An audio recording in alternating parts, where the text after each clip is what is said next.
Hello everybody, my name is Paul. Welcome back to the new news. I hope that everyone's had a fantastic last bit of week, and I hope that you guys have been safe, that you, your family, and your friends are safe.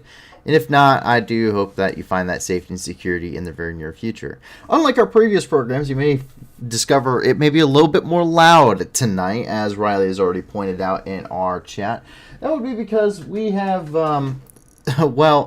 so when I originally got out of the Marine Corps, we ended up going where we were living here. We couldn't have animals with us, and so we ended up having to leave the animals with some family.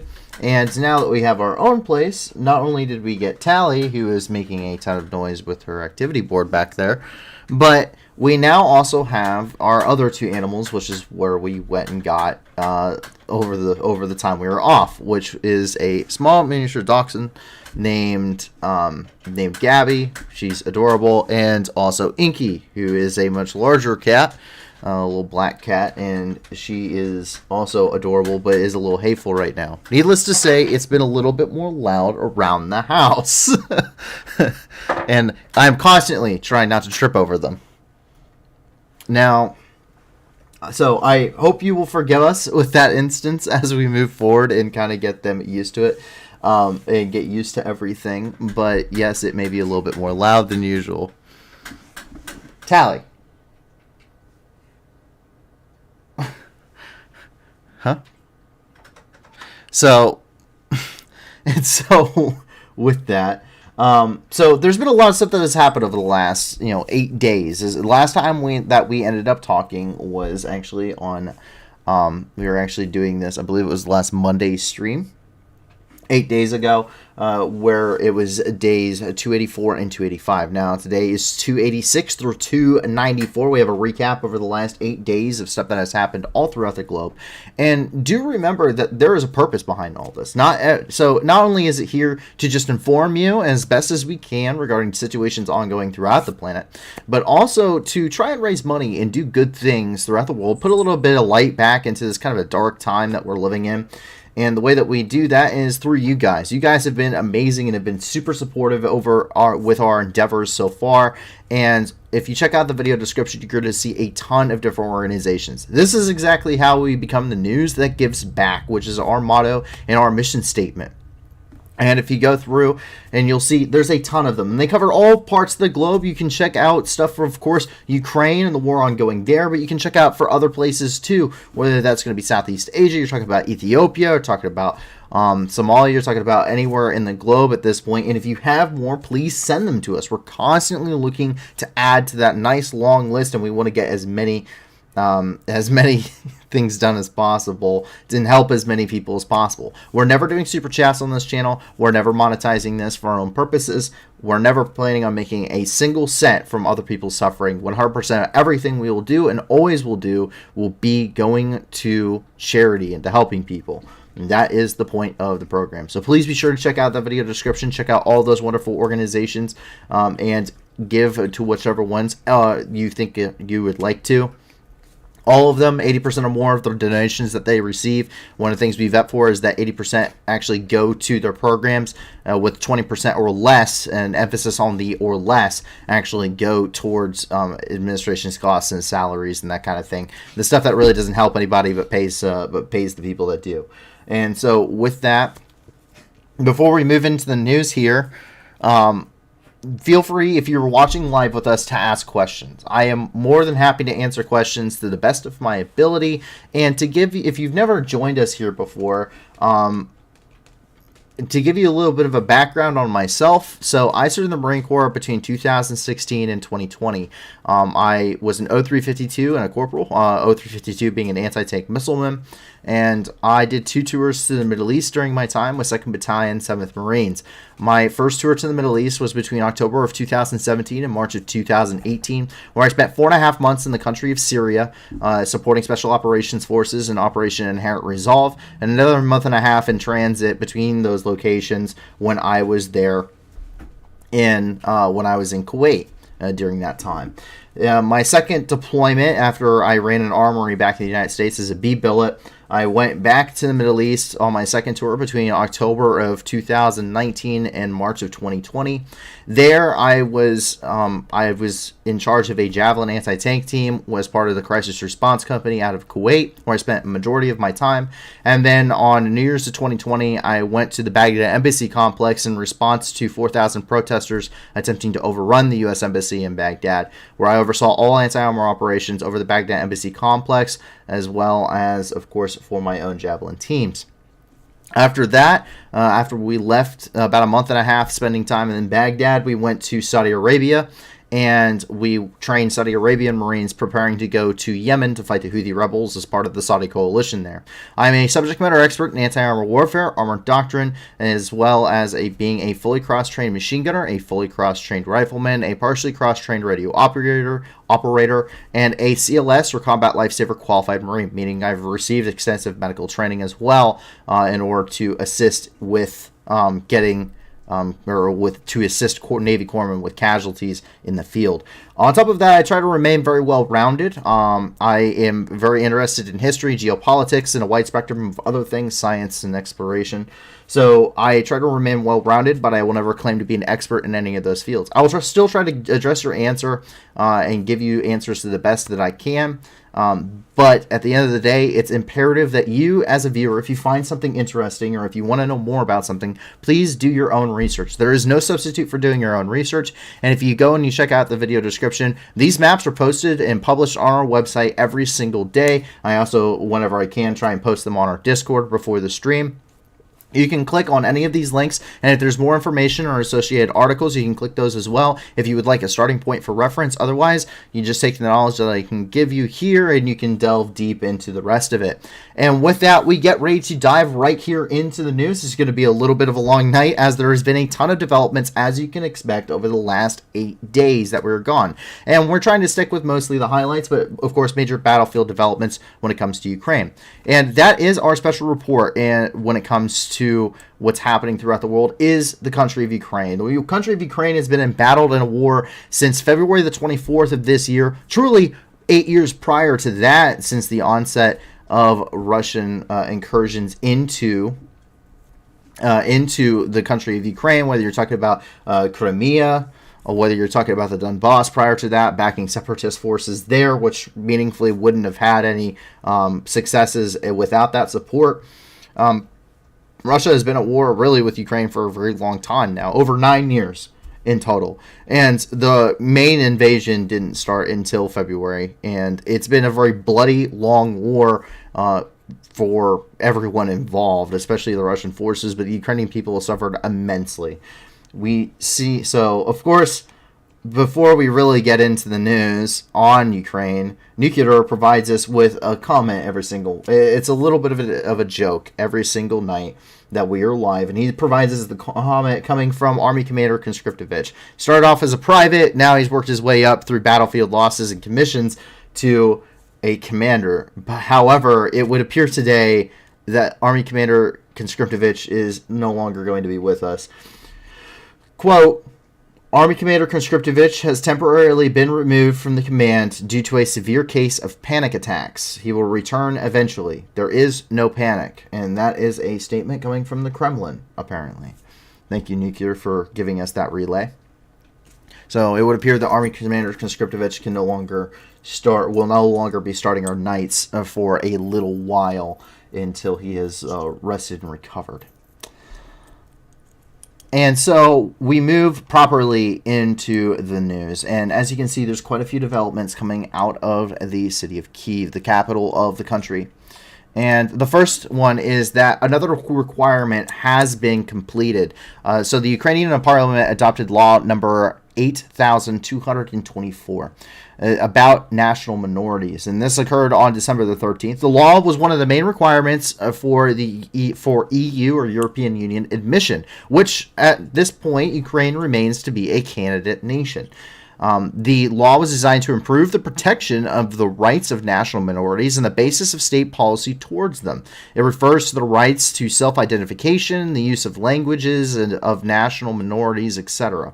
So a lot of good things happening. They are still working closely in conjunction with the European Union and the overall Commission of the European Union in order to implement and slowly roll into effect a large number of reforms and laws that need to take place within the country to bring it in line with the policies of the European Union before the official vote to bring them in as an official member state. And so that is kind of where we're at. Ukraine still has a long way to go. They have a lot to work on, and they've very much stated that they are they have a lot to work on very openly, especially when it comes to corruption, and they have a lot of stuff regarding corruption. They've talked about that very openly about that. That's one of the main concerns regarding Ukraine. The difference between Ukraine and several other countries such as Georgia is the fact that they've at least made a meaningful attempts to actually reform their country internally prior to even putting in that application, whereas Georgia still has a lot of issues with oligarchies and many other issues within domestic politics. So if you want more information on that, we do have the official statement regarding that coming from the Ukrainian parliament and the actual information regarding this from the new Voice of Ukraine. We continue here where we see something kind of funny. So as you may have noticed, I am a member of the NAFO community, of course, because I will back anything that is pro-Ukrainian. As we here on the channel, we try to remain apolitical and unbiased, but when it comes to the war in Ukraine, in the wise words of Elie Wiesel, he said that you cannot remain indifferent. You have to pick a side when it comes to atrocities. And this is something that he goes through very extensively when it comes to his Nobel acceptance speech for his Nobel Peace Prize, and when you also look at when he spoke at the White House several times under the Clinton administration, as he talks about indifference.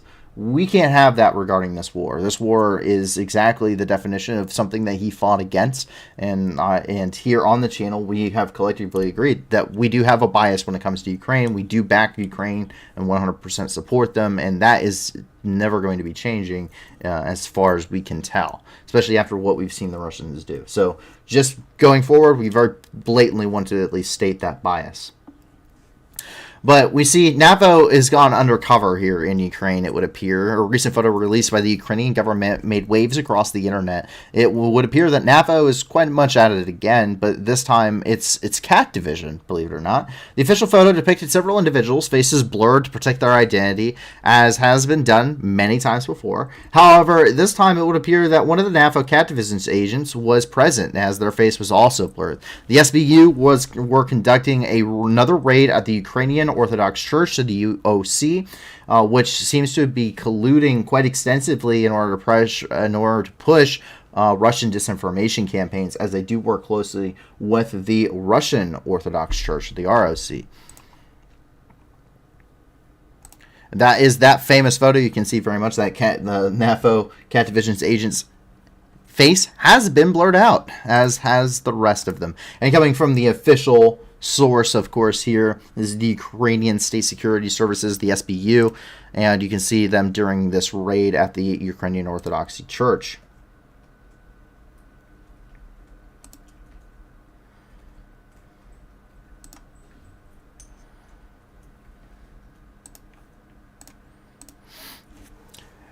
President Volodymyr Zelensky received yet another honor this year, and that was being made Time Magazine's Person of the Year. And so the individual selected for Person of the Year is selected for having an extensive large impact on the overall events of what happened throughout the year.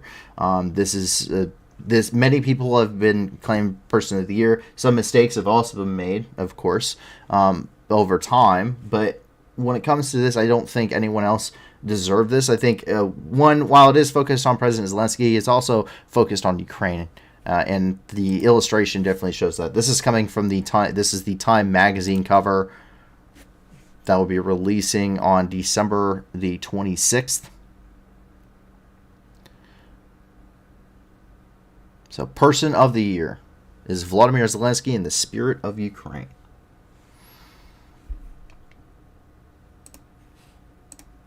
Very good to hear.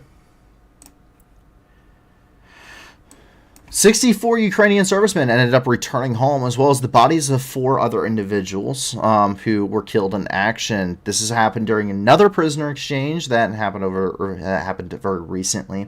Among the returned POWs was also an American who had been fighting with the Ukrainian forces. This is coming from Andriy Yermak's official Twitter. He is the head of the Office of the President of Ukraine. You can see that photo coming out, of course, of all these guys. Obviously, very much have gone through a lot.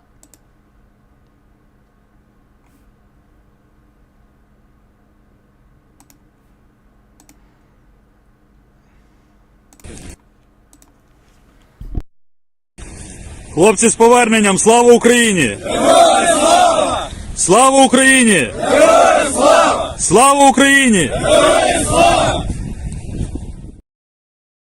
Apparently, all these individuals had been fighting in the Donetsk and Luhansk regions prior to their capture. We do get several different updates coming from different administrations throughout Ukraine and throughout Kyiv today, and some of those, or most of those, are rather somber in their tone. We see that, quote, since the beginning of Russia's full-scale war against Ukraine, Russian troops have committed 48,370 war crimes against Ukraine and its citizens. That's coming from the press service of the Ministry of Internal Affairs of Ukraine. That number does fluctuate, does go up and down as they find more information, but also as they rule out several of these cases as no longer being war crimes, but more of domestic affairs. That is what is happening in many cases, and so that is why we have reported at some points much higher figures and lower figures from this number as you kind of go back through our history, if you go through our archive of videos.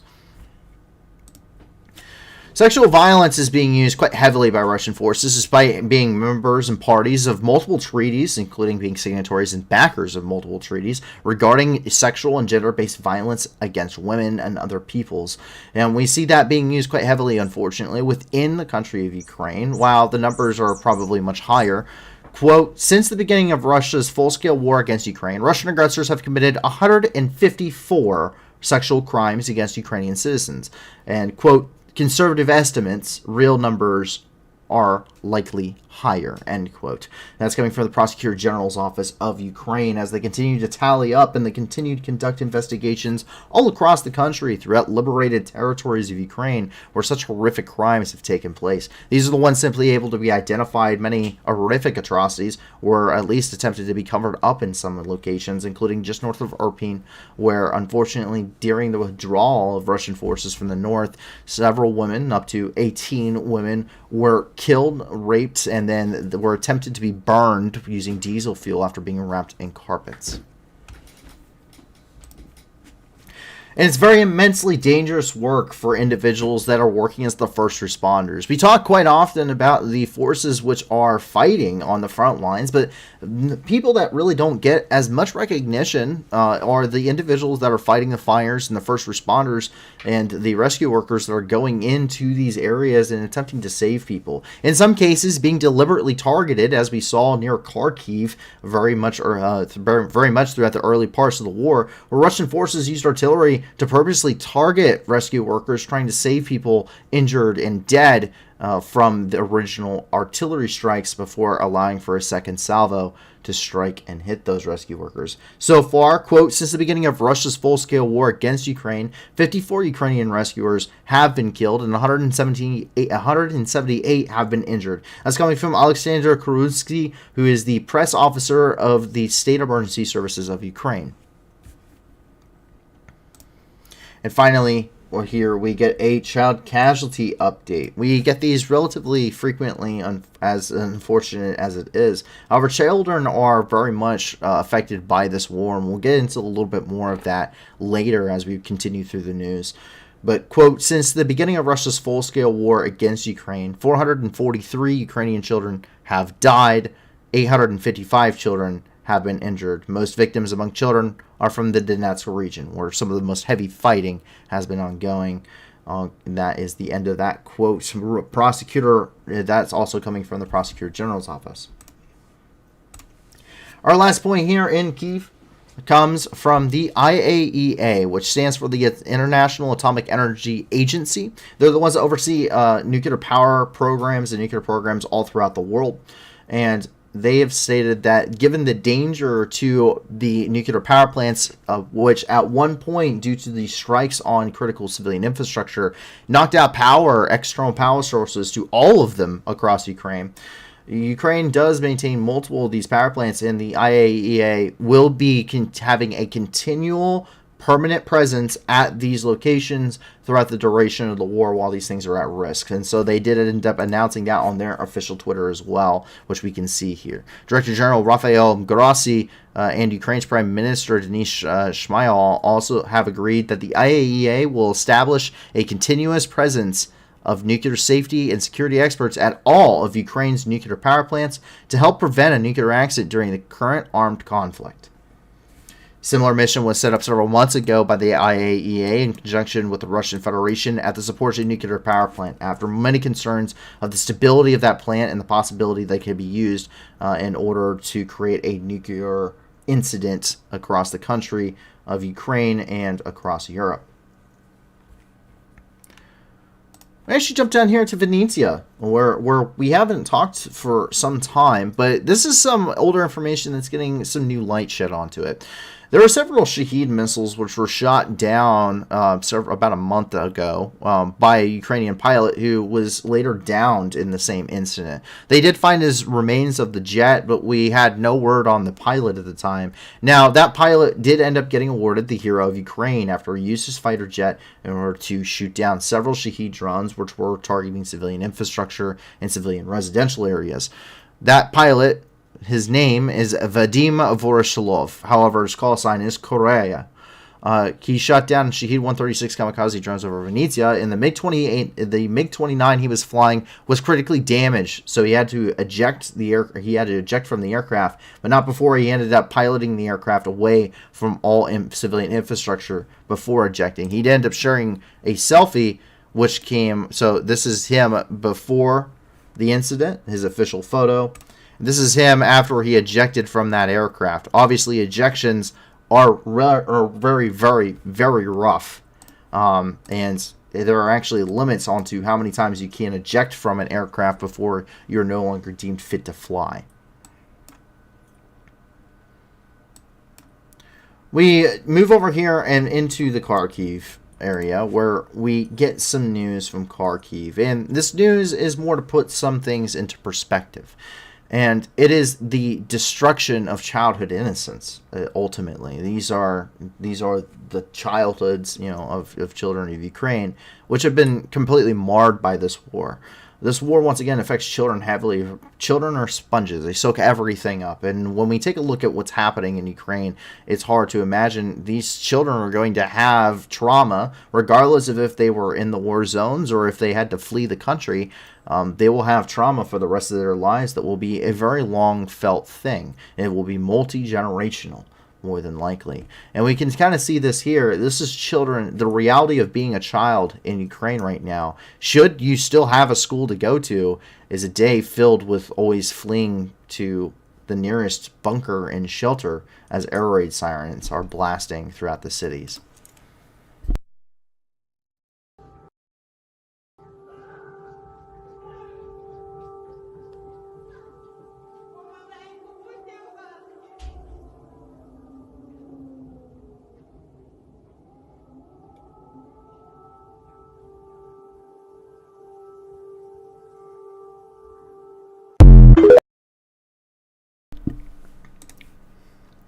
Not the kind of reality I think anyone wants for their children, but the reality is that is what is happening nonetheless.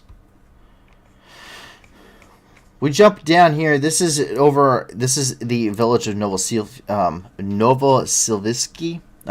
Now, last time we had talked, Novosibirsk was considered contested. There is ground fighting around the village. It would appear that ground fighting has moved on, and Novosibirsk is once again declared liberated.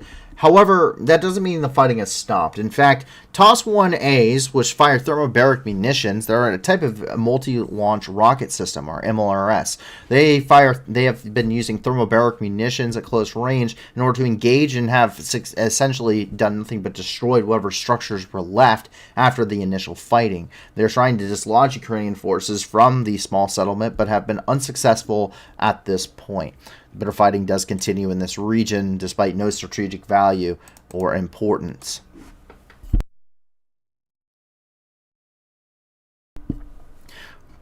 We can see here those munitions going off as they are coming in and just decimating this area. These are the same kind of munitions that were used against Pisky to very much horrendous effects, and we saw the complete destruction. As you can see there, it is complete destruction. This is what we talk about when it comes to a scorched earth policy. Scorched earth policy is not using any kind of precision. It is to decimate everything and anything in your path. And that is what we see time and time again throughout the war in Ukraine, especially when it comes to the part of Russian forces. So the issue is that Russian forces, majority of their artillery systems aren't precision guided.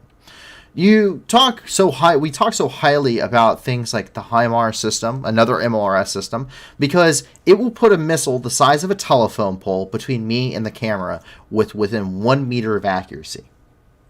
That's how accurate that weapon system is. And that goes for many munitions that have been supplied to Ukraine in the way that they are employed, meaning that they will strike their intended target with an almost 100% guarantee. Not quite 100%, but pretty damn close. Russian forces don't use that mentality.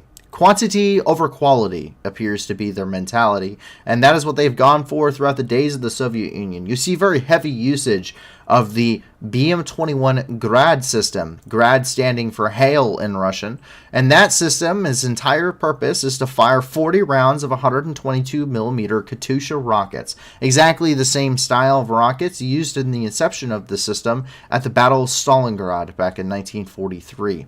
We see that happening here all across Ukraine, where they are using these systems, which are intended to dislodge forces from open fields, essentially, areas where they can and are supposed to be used. Instead, they're being used in towns and cities. This is directly violating Additional Protocol 1 of the 1949 Geneva Conventions, which was adopted in 1977, which limits the usage of such munitions and therefore makes it a war crime.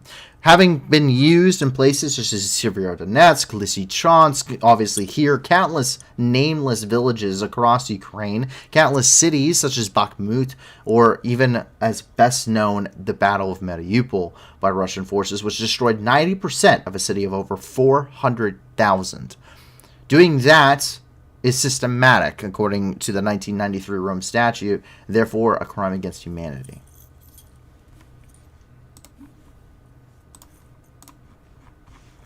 The offensive does continue within the Luhansk Oblast, but there's very little information. However, what we're hearing at this point, and please do keep in mind these are rumors, that there is a heavy push towards the city of Kreminna. Kreminna sits just to the northwest of the city of Severodonetsk, and Rubizhne, destroyed very much early on throughout the Battle of the Donbass. Kreminna was actually the first declared victory of Russian forces during the Battle of the Donbass at the beginning of their campaign earlier this year. It was the first town to fall. The Ukrainian forces are reportedly relatively close to Kreminna, though no official information has been released, and there's a very tight lip, as there should be, on much of that information. We'll hopefully get some more soon once some of the situation kind of dies down. Let's jump down here to Kramatorsk, where Kramatorsk was shelled by Russian forces once again. Kramatorsk serves as the de facto head of the Donetsk region. So, since the city of Donetsk itself has been captured, Kramatorsk being one of the next largest cities, it serves as the de facto head of government there. And it's been receiving shelling for quite some time. Now, most artillery batteries now are out of range. However, Russian forces continue to fire large missiles, whether that be the Iskander-M, the Chachka-U, or also using the S-300, originally intended for originally intended to be a surface-to-air missile. Some of them have received conversions in order to hit ground targets. We can see some of the destruction here, which ended up hitting specifically the industrial areas of the city. This is coming from Pavel Krylenko, who's the head of the Donetsk Regional Military Administration.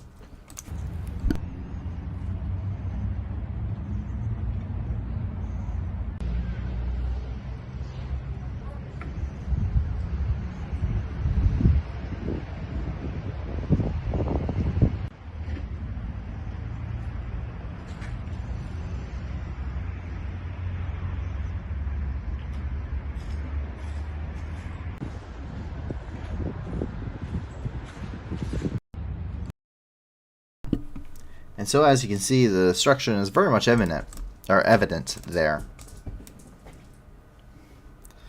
You know, I turned off the microphone and the cat stopped playing, and I turned the microphone back on and the cat immediately starts playing again. Did you get a hold of some catnip or something? Okay. Anyway, I apologize, folks, once again. We have 3 animals now and not just one. You can see one of them, Tally, is now currently laying on her cat tree, our wonderful co-host. As we jump down here, this area right here, this section of the Donetsk front line, it's about 20 miles long. I mean, we can actually pull out our measuring tool here, and you can see about 20 miles long. Starting on the north flank at Soledar and Bakhmutsky, moving all the way down south, down here towards the Zaitsev, where we've seen heavy amounts of fighting on the part of the Ukrainian and Russian forces. Bakhmut, to give you a little bit of backstory on Bakhmut, Bakhmut was strategically important much earlier on in the Donbass campaign. After the fall of Lysychansk and Severodonetsk, which essentially sealed the deal for the Russian forces there in the Luhansk Oblast, they were in a position where they reconcentrated their forces here to the north near Liman, which they had captured during that campaign, which puts them just north of Slavyansk and, of course, the key city of Kramatorsk, which we know has a major railhead and also has several improved and important main supply routes for Ukrainian forces. Of course, the large majority of Ukrainian forces were in this region at the time, and Bakhmut was that second point for the pincer movement. Bakhmut had just come out, or was just within range of the Popasna pocket. That main supply route, the Bakhmut-Lysychansk highway, was the main supply route to supply Ukrainian forces throughout the entire Lysychansk and Severodonetsk defense. And so not only did they cut off that highway now, and no longer was needed, but Bakhmut serves as kind of the open gate. You can see the major route that runs here, the E40, which runs all the way up towards Slavyansk. Makes perfect phase line, makes a perfect main supply route, and it would circle by conducting a pincer attack here from hitting Bakhmut and taking Slavyansk. It basically enclosed the entirety of the Donetsk region and the forces within it. In July, the counteroffensive in the Kharkiv Oblast completely wrecked the entire Russian left flank, and that entirely annihilated any chance of them actually taking these cities. And we saw a very extensive precursor bombardment up until that point, where they were preparing to actually go onto the offensive here. Bakhmut no longer became strategically viable until about a couple months ago. While fighting had been ongoing here and the city was heavily shelled, the Wagner group decided to engage Ukrainian forces here. And what they ended up doing is they ended up fixing a large number of Ukrainian troops in Bakhmut and in the surrounding area, because even if it's not strategically important for the campaign, they have to defend it so that way a gap doesn't open in their line. The Russian forces, the Wagner Group, Russian private military corporation, needs to boost their recruitment numbers somehow, and victories usually help that. It's been immensely bloody, but this has drawn more and more and more Ukrainian forces and Russian forces into the fight, as the buildup in the fight has really taken off here around Bakhmut. Even though not serving a huge tactical advantage or strategic advantage for either side, the battle is now moved from being a skirmish between the two forces to the main area of fighting. And it has been bloody. The area around Bakhmut right now is covered in Rasputitsa mud so thick you can sink into it, and vehicles, unless using improved roads, are basically useless.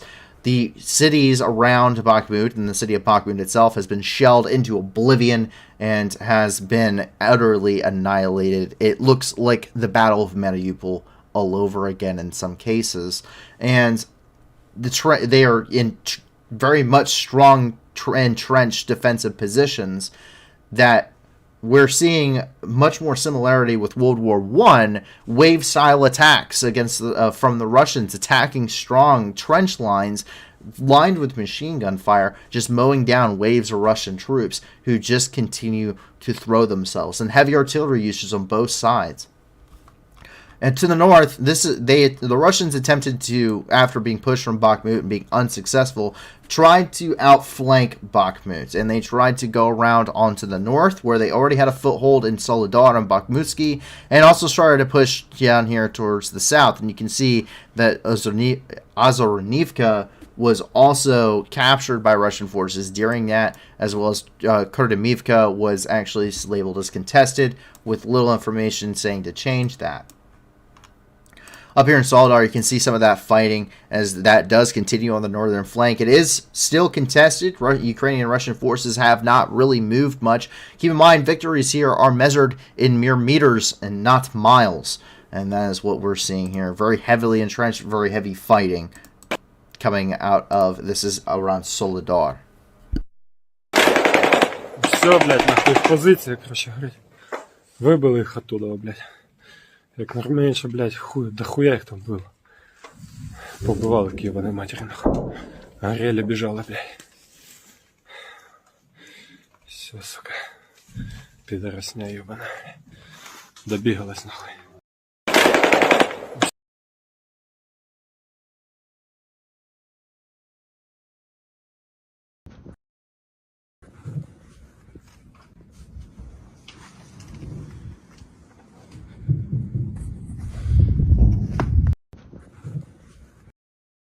Once again, it's much more reminiscent of the battlefields of World War I than it is any other war I can think of in history.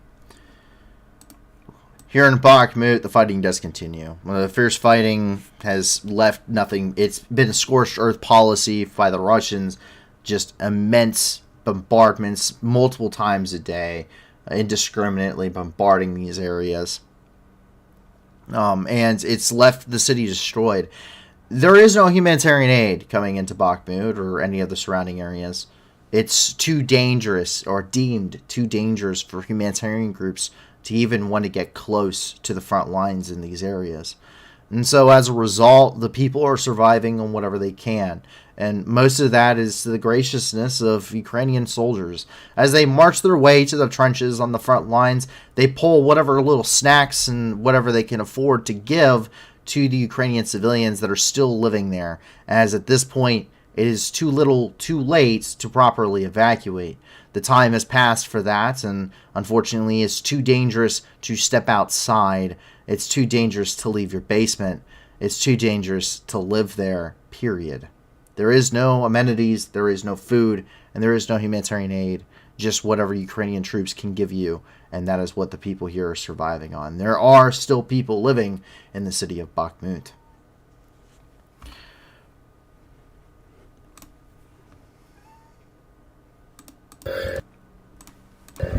Так іде боєць на БР, а ще хуже мешканець місцевий. І хуєць, блядь. І підсточок, блядь. Там під скатом теж произошли. І до хуя. Де він? О! Где-то вправо, нет. Ага. І ось. Щедро накидали, блядь. Піде.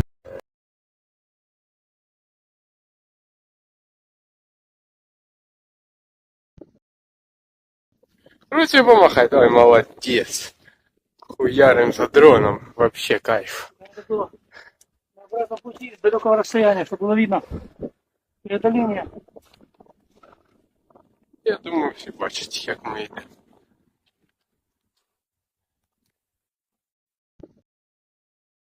The British north of Bakhmut was collapsed. It's unsure if it was by Ukrainian forces to limit mobility or if it was by Russian forces trying to cut them off.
Бахмут – це Україна. Давай.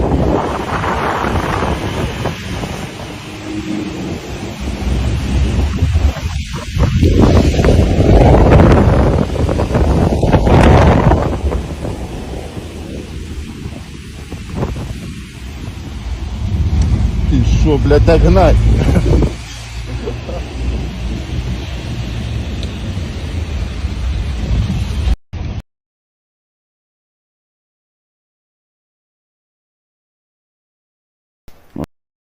А вот ебучий Бахмут. Бахмут. Там пидоры, сука, сидят.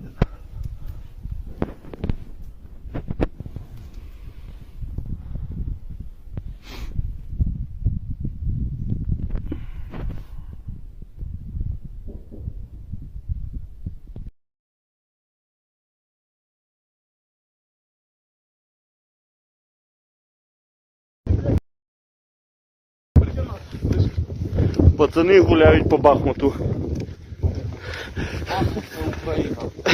Пацани гуляють по Бахмуту.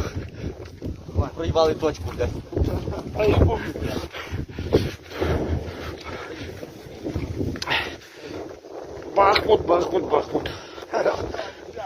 Я вам сейчас все покажу, блядь.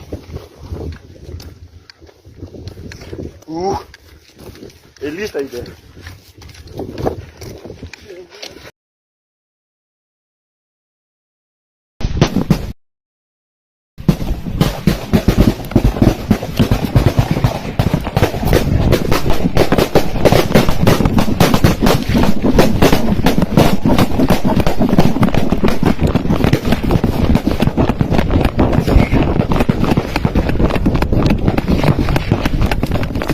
Давай.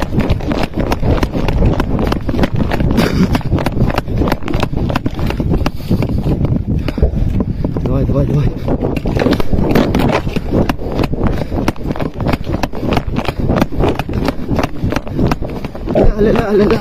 Поплати бы там.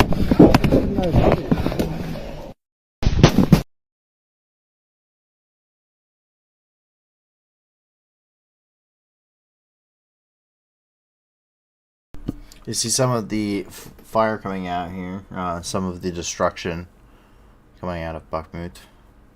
These photos are taken by Chris McGrath, who is, which actually is the thumbnail photo today, coming from the Ministry of Defense of Ukraine.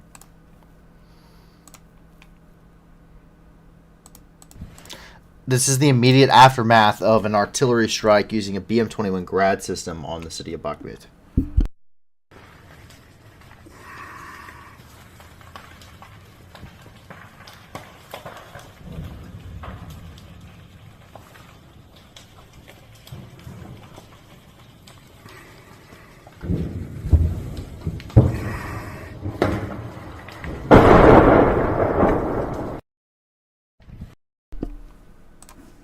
So as you can see there, immense amount of fighting and immense amount of destruction.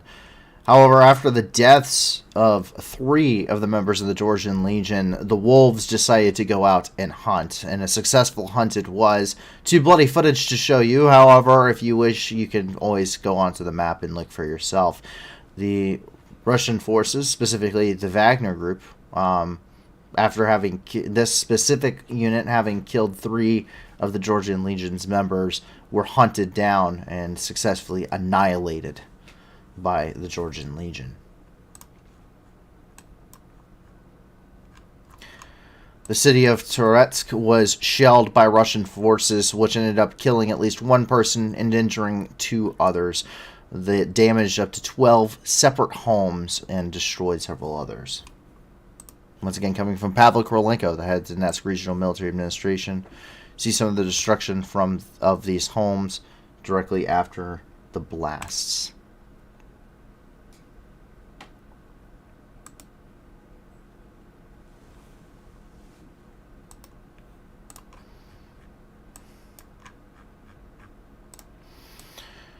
Which brings us to the latest daily Donetsk update, which unfortunately it is a very somber one. The latest update we had comes from this morning. Quote, on December 13th, the number of victims of Russian army in Donetsk Oblast increased by 2 injured. Coming from Pavel Korolenko, the head of the Donetsk Regional Military Administration.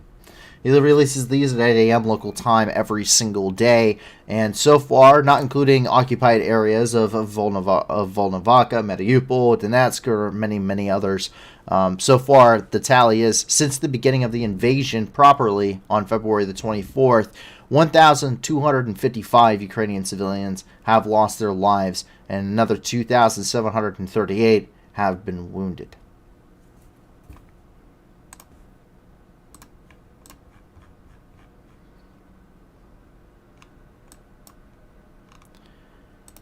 It's down here in Avdiivka, which has turned into a ruined ghost town.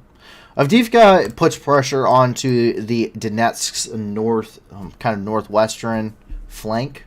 It puts pressure on this very key city. Donetsk is the capital of the Donetsk region. It was been held by separatists for some time now, and therefore under Russian control.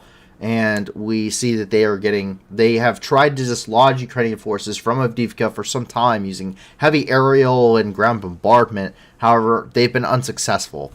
But in their frustration, they've started using things like, of course, those 9S-22M incendiary munitions. These are ground rockets, 122mm Katyushas, which airburst over their target, releasing hundreds, if not thousands, of pellets of incendiary substances all over that given area. You fire 40 of these at a time, of course, 1 salvo from a grad, and these cover a very widespread area. Using them against personnel violates the international humanitarian law, rule number 85. And by using them in civilian concentrated areas of civilian infrastructure or civilian populations, that violates the additional protocol 3 of the Convention on Certain Conventional Weapons adopted in 1980, making both of those a war crime, either way that you wish to go. This is some of the destruction of Avdiivka, showing you just how much of a ghost town it is after so many months of continual bombardment. Блять, я не верю, что это происходит вообще в реальной жизни. Такое ощущение, что я попал куда-то в зомби-апокалипсис. Авдеевка, 10 декабря. Ни одного целого дома. Ни одного. Улица Королева, пожалуйста. Постоянно расстреливаются дома. Постоянно расстреливается мирное население. И вы потом будете рассказывать, что здесь свои, что здесь ваши люди живут. Вот он. Русский мир. Во всей красе.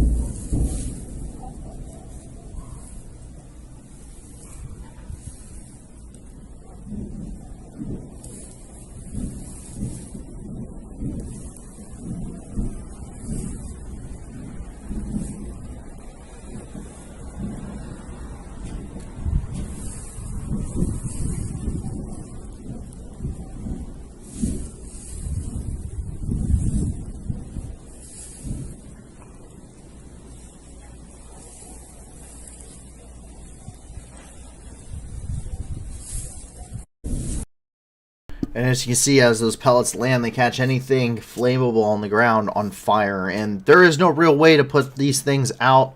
Simply stay away from them. Don't use water or anything. It usually just makes the situation worse. Incendiary munitions, they have to burn themselves out.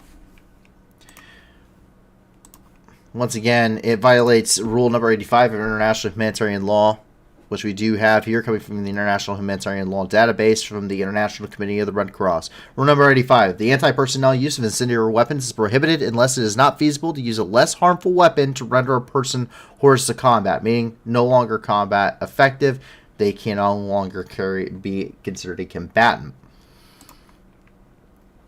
Additional Protocol 3 of the Conventional and Certain Conventional Weapons. This is the official signature from the U.S. Department of State on that and the ratification of it on October 10th, 1980. This is the official document here. Which first section, Article 1, defines the usage of, or defines incendiary weapons, but Article 2 is what we are really interested in. It is prohibited in all circumstances to make civilian population as such, individuals, civilians, or civilian objects, the object of attack by incendiary weapons. 2. It is prohibited in all circumstances to make any military objective located within a concentration of civilians the object of attack by air-delivered incendiary weapons. 3. It is further prohibited to make any military objective located within a concentration of civilians the object of attack by means of incendiary weapons other than air-delivered incendiary weapons, except when such military objective is clearly separated from the concentration of civilians, and all feasible precautions are taken with a view to limiting the incendiary effects onto a military objective and to avoiding, in any event, minimizing incidental loss of civilian life, injury to civilians, and damage to civilian objects. 4. It is prohibited to make forest and other kinds of plant cover object of attack by incendiary weapons, except when such natural elements are used to cover, conceal, or camouflage combatants or other military objectives, or are themselves military objectives.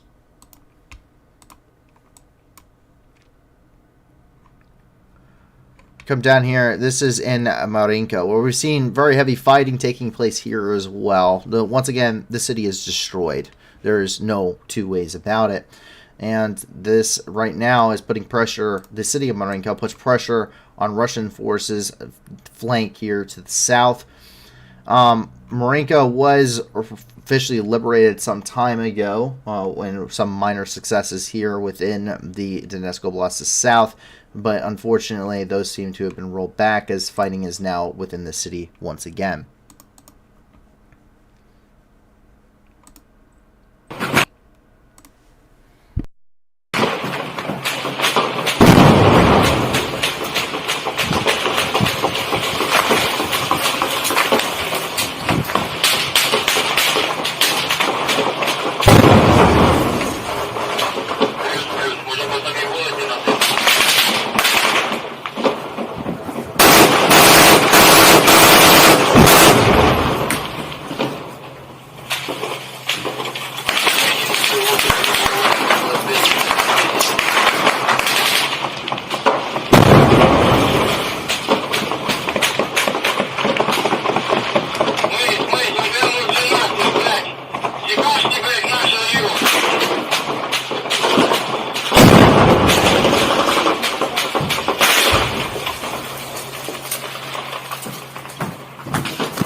Блять!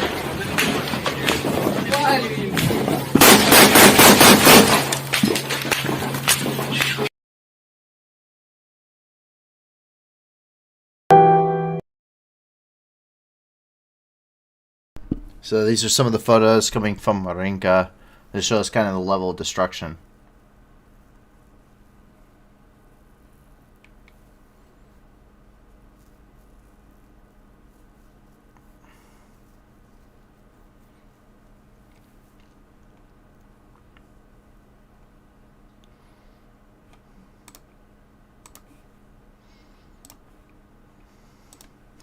But here is a Russian tank actually here engaging Ukrainian. Sorry, this is a Russian tank actually engaging Ukrainian targets here in the city of Marinka. So this is from the point of view of a Russian tank. Take a look.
Really demonstrates just how fast that autoloader actually fires. So the autoloader on T-72 tanks actually fires up to 9 rounds a minute. So it's extremely quickly. T-72s, T-80s, and T-90s all have a rate of fire of about 9 rounds a minute. Very quick, very fast. It's meant for multi-target engagements. Now, of course, that also makes them very much susceptible to and makes them very easy to conduct a turret tossing contest by the Ukrainians whenever they're hit with an ATGM. But in fighting like that, when you're doing support with infantry, when you're actually using them in a way that they're meant to be used, they can be very much devastating. And we've seen that happen multiple times where tanks on both sides have ended up being absolutely devastating and wreaking havoc when used properly in conjunction with infantry like we're seeing there. So, unfortunately, reportedly, this is coming from one of the viewers. They say that the 79th and 95th Air Assault have confirmed that they have pushed Russian forces somewhat east to the outskirts. I do not know if that is true or not, and I haven't seen anything to back that up. All I have seen is the images from the fighting ongoing there, so my statement will stand until I can see something else to state that it is contested. Another question. This question came in from Delta Aviation 23, who asked, where is it at? What are JDAMs? Ukraine might get some. JDAMs are a type of bomb. The JDAM. So you have dumb bombs. We call them dumb bombs. They're unguided munitions. We have different types of munitions. Rockets in general are normally considered to be dumb munitions. That's usually the definition between a missile and a rocket. Is a missile is smart, it's guided in some way, shape, or form. So a JDAM, usually you talk about like 2,000 pounders is usually what we consider a JDAM. It's a 1,000, 2,000 pound bomb. It's laser guided usually. They're used very, very much. Very heavily, especially by U.S. forces. We see them being used to devastating effect in places like Afghanistan during the Afghan War in Iraq. Those are what you use to if you want something blown up, you drop a JDAM on it because it's a lot of explosives and it's guided, and you can laze the target either using a sensor pod in the air where the pilot can do it, or you can have someone on the ground laze their target for you and have that cast actually lock onto that laze and end up dropping on target as well. There are also dumb bombs. The Mark 82, which is a little bit older, also the Mark 82 is considered a dumb munition. Specifically the JDAM part of it, the guided munition, they're more purpose-built now, but they're actually a conversion kit. So they put them on dumb bombs, and then it makes them smart bombs, essentially. But it's more of a conversion kit, but now they're more purpose-built. Something else he asked was, did you hear that Ukraine is going to get the Patriot system? I have heard that. We actually had a Ukrainian official that posted, he said, gotta love the American classics, and it was him posting the Mel Gibson movie, The Patriot, of course. So, definitely a lot of people, going, hey, they're getting the Patriot batteries. Very likely that they will be. It's been talked about for a long time now.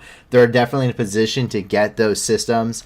Early on in the war, it didn't make nearly as much sense because Russia definitely had a little bit of an upper hand and had some advantages very much early on in the war to air supremacy and being able to target Ukrainian air defense systems, which is why you saw very intense battles over Kyiv and why you saw most of the shootdowns being conducted by man-pad launchers like the Stinger or the Igla or the Strela.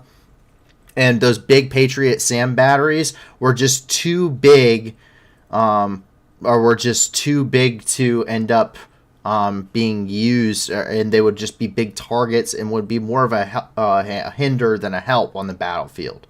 Now, at this point in the war, they're more of a help than a hindrance on the battlefield, considering the situation Ukraine finds itself in. They maintain localized air superiority, they have very impressive air defense network systems, and they're getting a lot more in play, and it definitely gives them some breathing room to actually use some of these larger systems and actually be able to emplace them, use them effectively, and not just make them be easy targets. So it definitely makes sense now to receive them, and it's something, once again, that's been talked about for a long period of time. Since really the beginning of the war, Ukraine has been saying, hey, can we please get the Patriots? And the United States is saying, we'll see. So we're definitely still at that phase with nothing confirmed yet. Definitely at this point, nothing confirmed, or I haven't seen anything confirmed, but definitely looking like they will be getting the Patriots. We move over here. This is in Kharkov. Kharkov saw 11 separate casualties as a result of Russian bombardment. Once again, Kharkov shelled by the Russian forces. Once again, indiscriminate shelling, mostly residential areas. They ended up killing at least 6, with an additional 5 being wounded. They scored direct hits on the local market, as well as several gas stations, bus stations, and residential areas. Once again, being reported by the head of the Donetsk Regional Military Administration, Pavel Krolenko, on his official Twitter.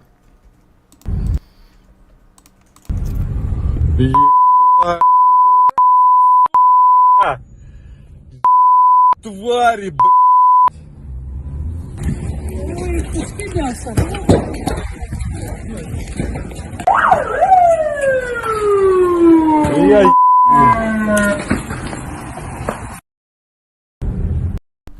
So that is the immediate aftermath of the strike, it looks like, on the market.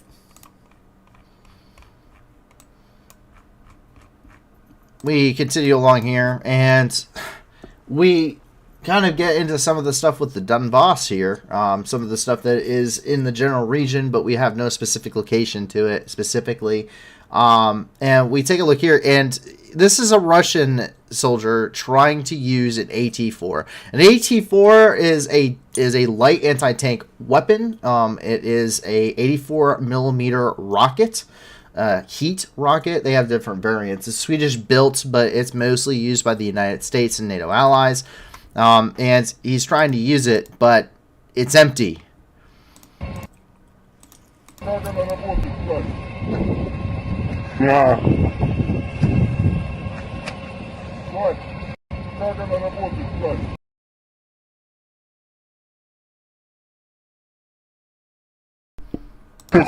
And so what does he do? He chucks it. Хуета американская. Calls it American crap, as we learn thanks to our translator. We do have an in-house translator, Fair, who's in charge of the research and advisory team. Speaks fluent Ukrainian and Russian.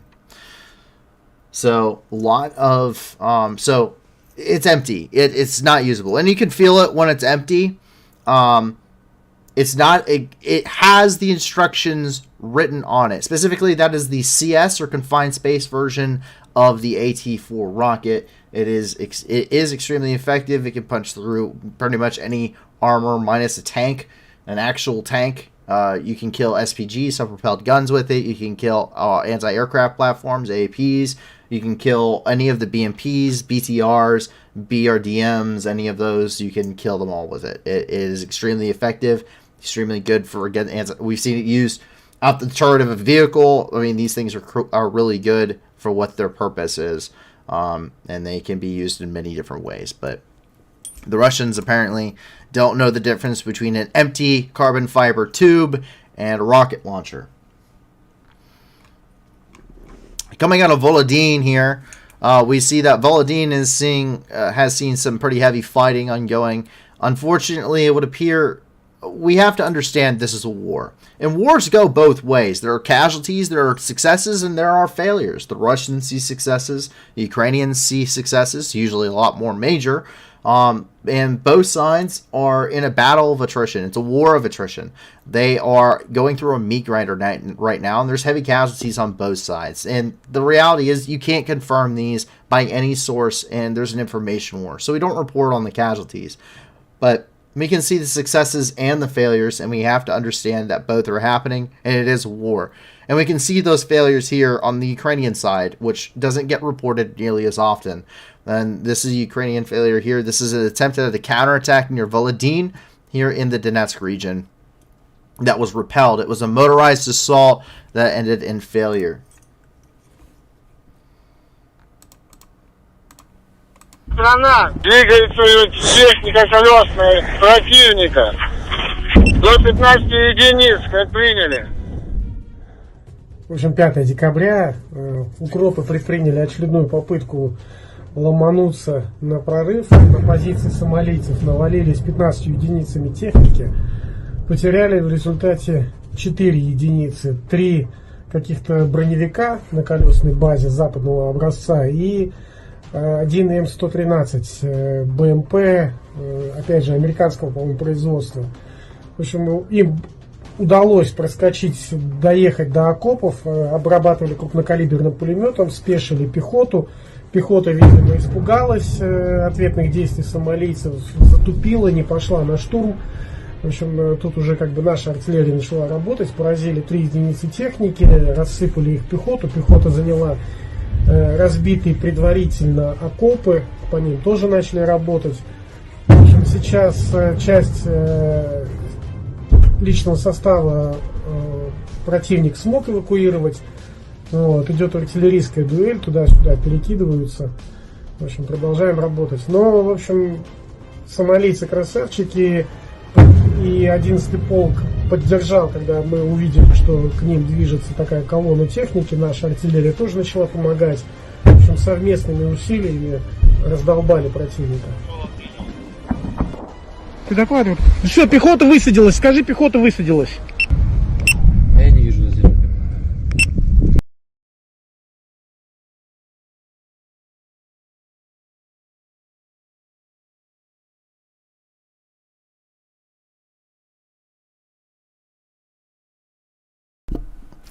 And we can see here what happened to some of those mastiffs. Sorry, not trying to hold us up listening to Russian stuff too long. It's not exactly a fan. But had an interesting question, and I am trying to find the answer. Technical data.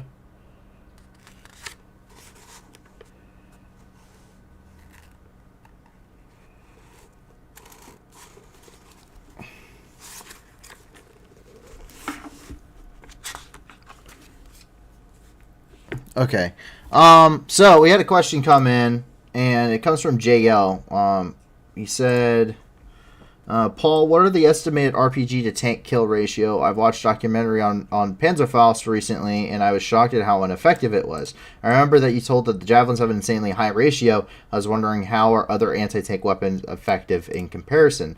And then I went and I grabbed so it's a little hard to see right now because I have my vest in the way, but that entire bottom shelf is military manuals and stuff that I kept when I was in the Marine Corps. I have several of them. A lot of them student handouts I received. A lot of them are stuff that I picked up when I was running an armory as a B-billet. And so what I have here is actually from the School of Infantry. So this is my basic School of Infantry book. This is the basic course. This is the first month of infantry school, and it teaches you all the basics that you need to know. And one of those things that you cover are AT-4s and M72 laws, which are light anti-armor weapons. And those are the light anti-tank weapons that basically every infantryman is going to use in their time, regardless of what your MOS is. You will use one at some point. And so I'm looking for the technical knowledge here, or the technical information on some of these. Let's see.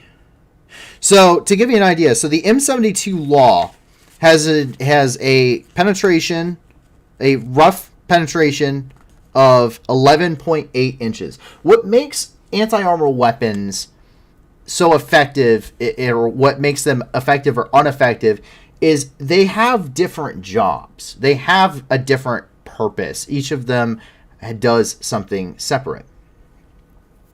And so you have light anti-armor weapons. These are things that are meant for light vehicles. A technical Toyota Hilux with a Dishka on the back of it, as we've seen used.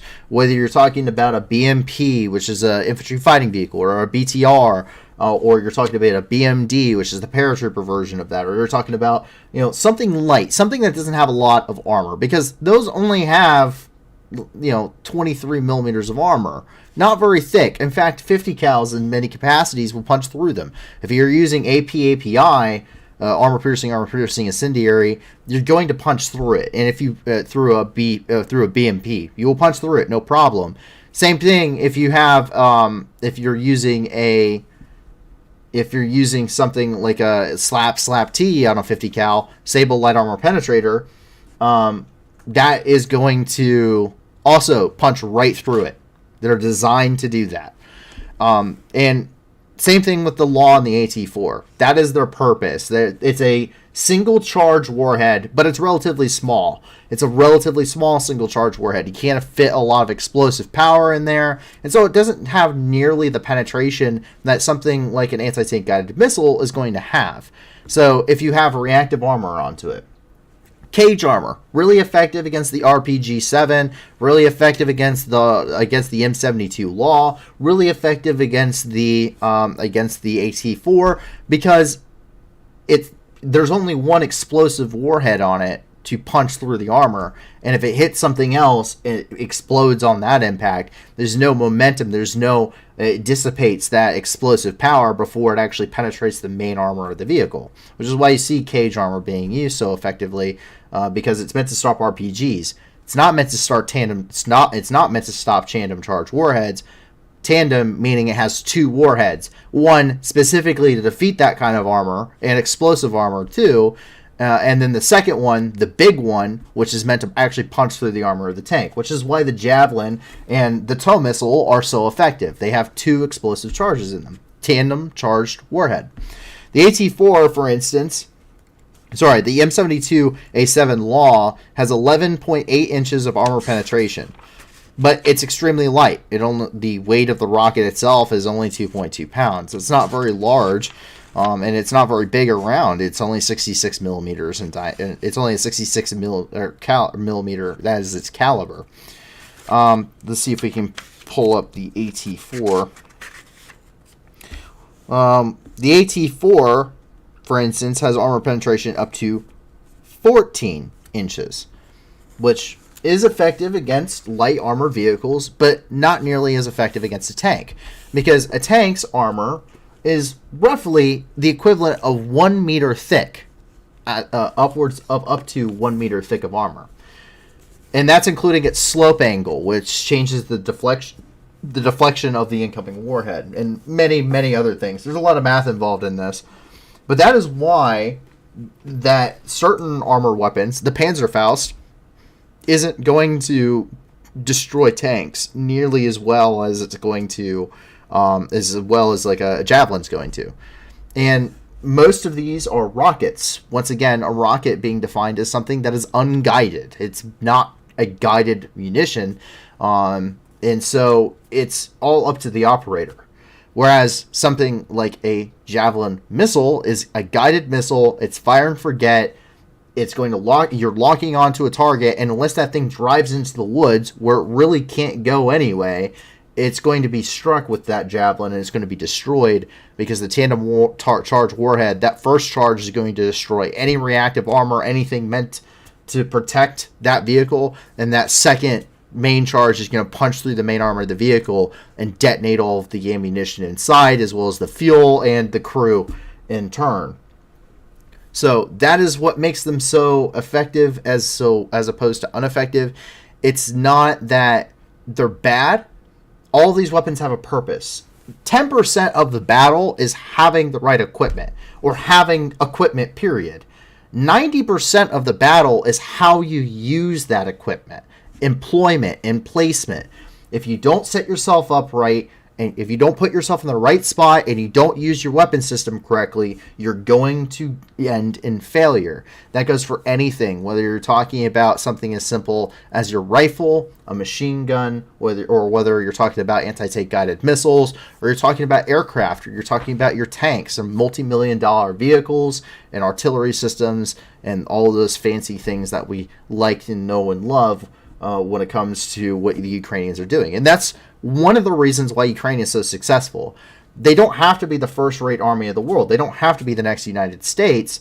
They just have to be better than the Russians. And they're very much better at employing themselves, and they're much more tactically proficient in their craft of warfare than the Russians are. So I hope that answers your question. I hope that gives you a good idea as to why certain armor weapons aren't nearly as good as others. It's just they're not meant to kill tanks. They're meant to kill BMPs. I would never in my lifetime want to shoot an AT-4 at a Russian tank. That sounds like a great way to piss somebody off. And they got the bigger gun, and you can't reload the rocket tube. So, but with a Javelin, I'm not worried about that Russian tank at all. We see that Max Pros are proving themselves very reliable. The Max Pro is a type of MRAP. It's the M1224 Navistar Max Pro. It's produced by the American vehicle manufacturer Navistar, based off of their defense division. It's proving very reliable in the battlefield. The battlefields of Ukraine are saturated with landmines, very similar to the IED threat that spurred the development of the MRAP in the first place. These very tall, very high-sitting vehicles with a V-shaped hull prove very reliable and very survivable. That being the key thing for the crew as they are hitting landmines and being struck with RPGs and explosives, that these things are taking it like champs, and just exactly what they were designed to do during the War on Terror. Take a look. Такие Макс Про после боя, блядь. Охуеть. Хвостовик от РПГ, блядь, торчить. Ящика збило, блядь. Хлопці чудом вижили, блядь. Да. Таке витримав, блядь. Але витримала бронекапсула, це пиздец. Короб набрав, вообще розорвало, блядь. Снайпера, блядь, все попрострелював. Охуеть. Пули торчат, блядь. Пули везде. Вот такие. Вот так вот. Designed exactly as intended, or working exactly as intended, I should say. And the Russians are doing something especially heinous in my book, and I'm sure that many of you can agree with this too. Russian journalists are now using children on the front lines as propaganda pieces. This woman is interviewing a little Ukrainian boy from either the Donetsk or the Luhansk region. You can see the video here. Ты мечтаешь? Я мечтаю чтобы мы нормально жили и дали свет и газ. Ой, газ уже есть, но лучше и воду, и свет. Свет еще? Военная форма тебе зачем? Чтобы я просто стоял. Мне это нравится. Нравится? Военным мечтаешь? Да. А какие? Не знаю. Танкистом. Танкистом? За армию России будешь воевать? Да. Да? Почему? Мне Россия нравится. Да? Задница.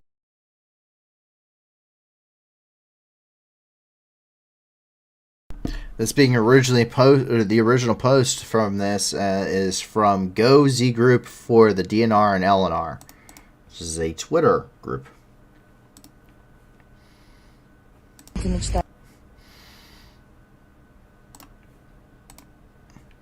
That is especially heinous.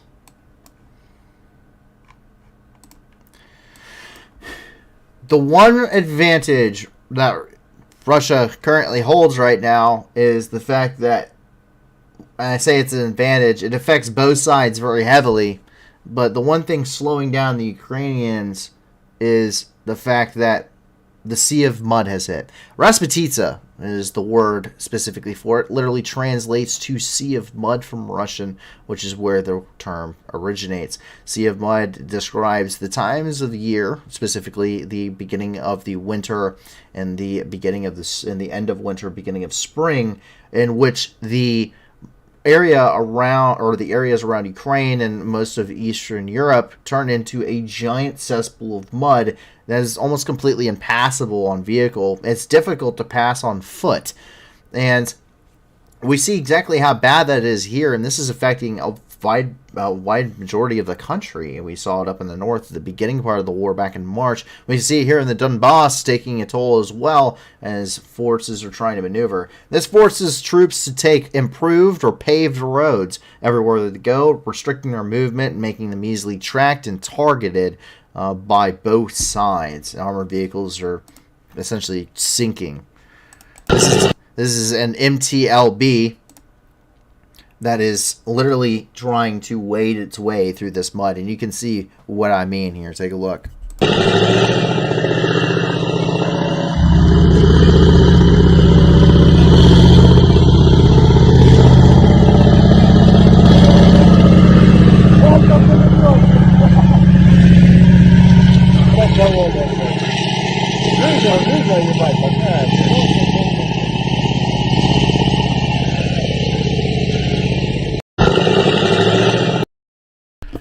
That, if that is not the perfect illustration of what a Rasputitsa is, I don't know what is, because it looks like a ship struggling against the waves. Unfortunately, there are still quite a significant number of Ukrainian civilians reportedly in captivity from the Zaporizhzhia Oblast. Quote, as of December the 12th, Russian occupiers still held 232 Ukrainian citizens in the Zaporizhzhia region in captivity. That's coming from Alexei Storuk, who is the head of the Zaporizhzhia Regional Military Administration. Melitopol was the site of a very successful attack by Ukrainian forces using the HIMARS rocket systems. In total, on December the 10th, 6 HIMARS missiles ended up striking Russian barracks in Melitopol, causing an immense amount of destruction. Up to 200 Russian servicemen were at the base during the time of explosion, reportedly many of them Kadyrovites. Kadyrov's favorite nephew, Murad Sadov, who was recently installed as the supervisor of Melitopol and head of the Chechen mafia there, was reportedly one of those killed.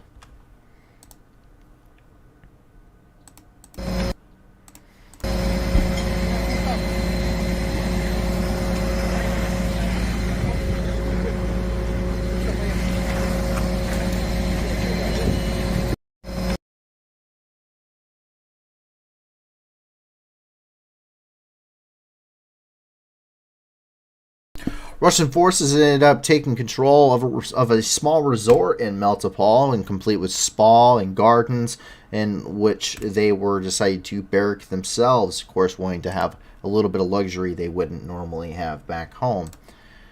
The results were very deadly. That is the individual reportedly killed. during that strike. There is some much more up close and personal footage that we will not be providing here, but that we have left on the map for you.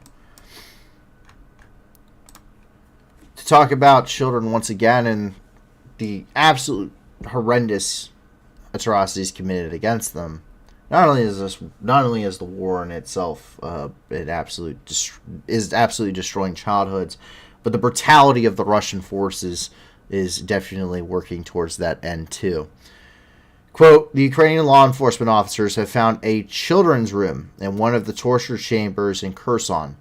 Russian occupiers illegally held and tortured here Ukrainian children. This is coming from Dmitry Lubinets, the Commissioner for Human Rights of the Verkhovna Rada of Ukraine.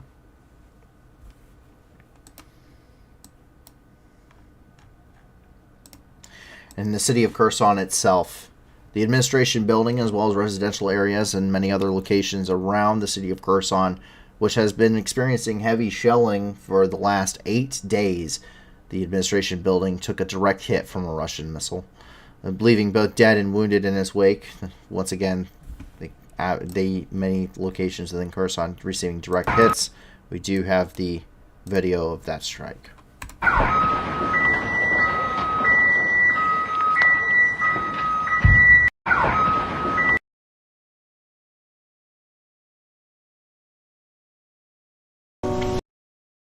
Now, but a couple weeks ago, people were going through and they were celebrating there. That was the main gathering point in the city of Kherson during the liberation. You can see here, these are images coming from the destruction of the city of Kherson itself. This is coming, a lot of the damage from the shelling, which has been taking place on a daily basis here.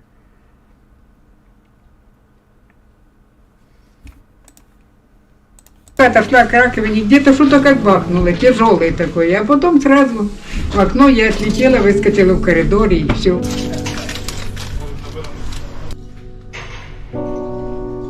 Меня, знаете, что спасло? 2 минуты назад я зашел сюда. Вот зашел сюда, и мне только осколки летели. Судьба.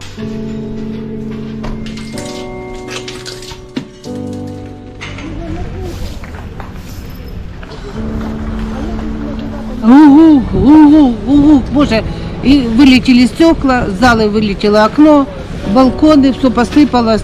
И мы быстро с сыном в коридор сбежали.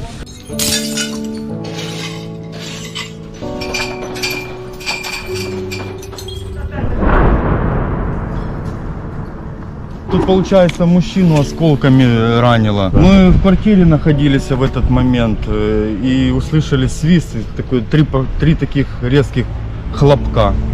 Сначала не поняли, что к чему вышли, перебило газовую трубу у нас в подъезде, повылетали окна, на площадке ни одного окна не осталось.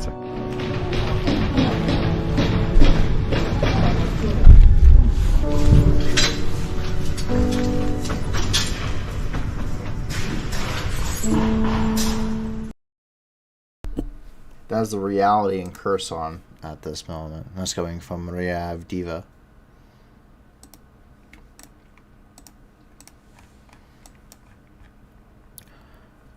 Jumping down here and into Crimea, we see that Russian forces have decided to start digging in. Now, that doesn't come as a surprise to anyone. We've seen them doing that in Crimea before.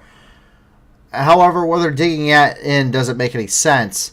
While it's not impossible, it's pretty unlikely that Ukrainian forces are going to conduct any large-scale amphibious operations into Crimea anytime soon. That hasn't really stopped the Russian forces from digging in on the beachhead in defense against such a thing. This is in Chernomorsky. And we see they're digging in on the beach very poorly. This is very poorly made trench lines in the sand. Ukraine has no meaningful way to conduct large-scale amphibious operations.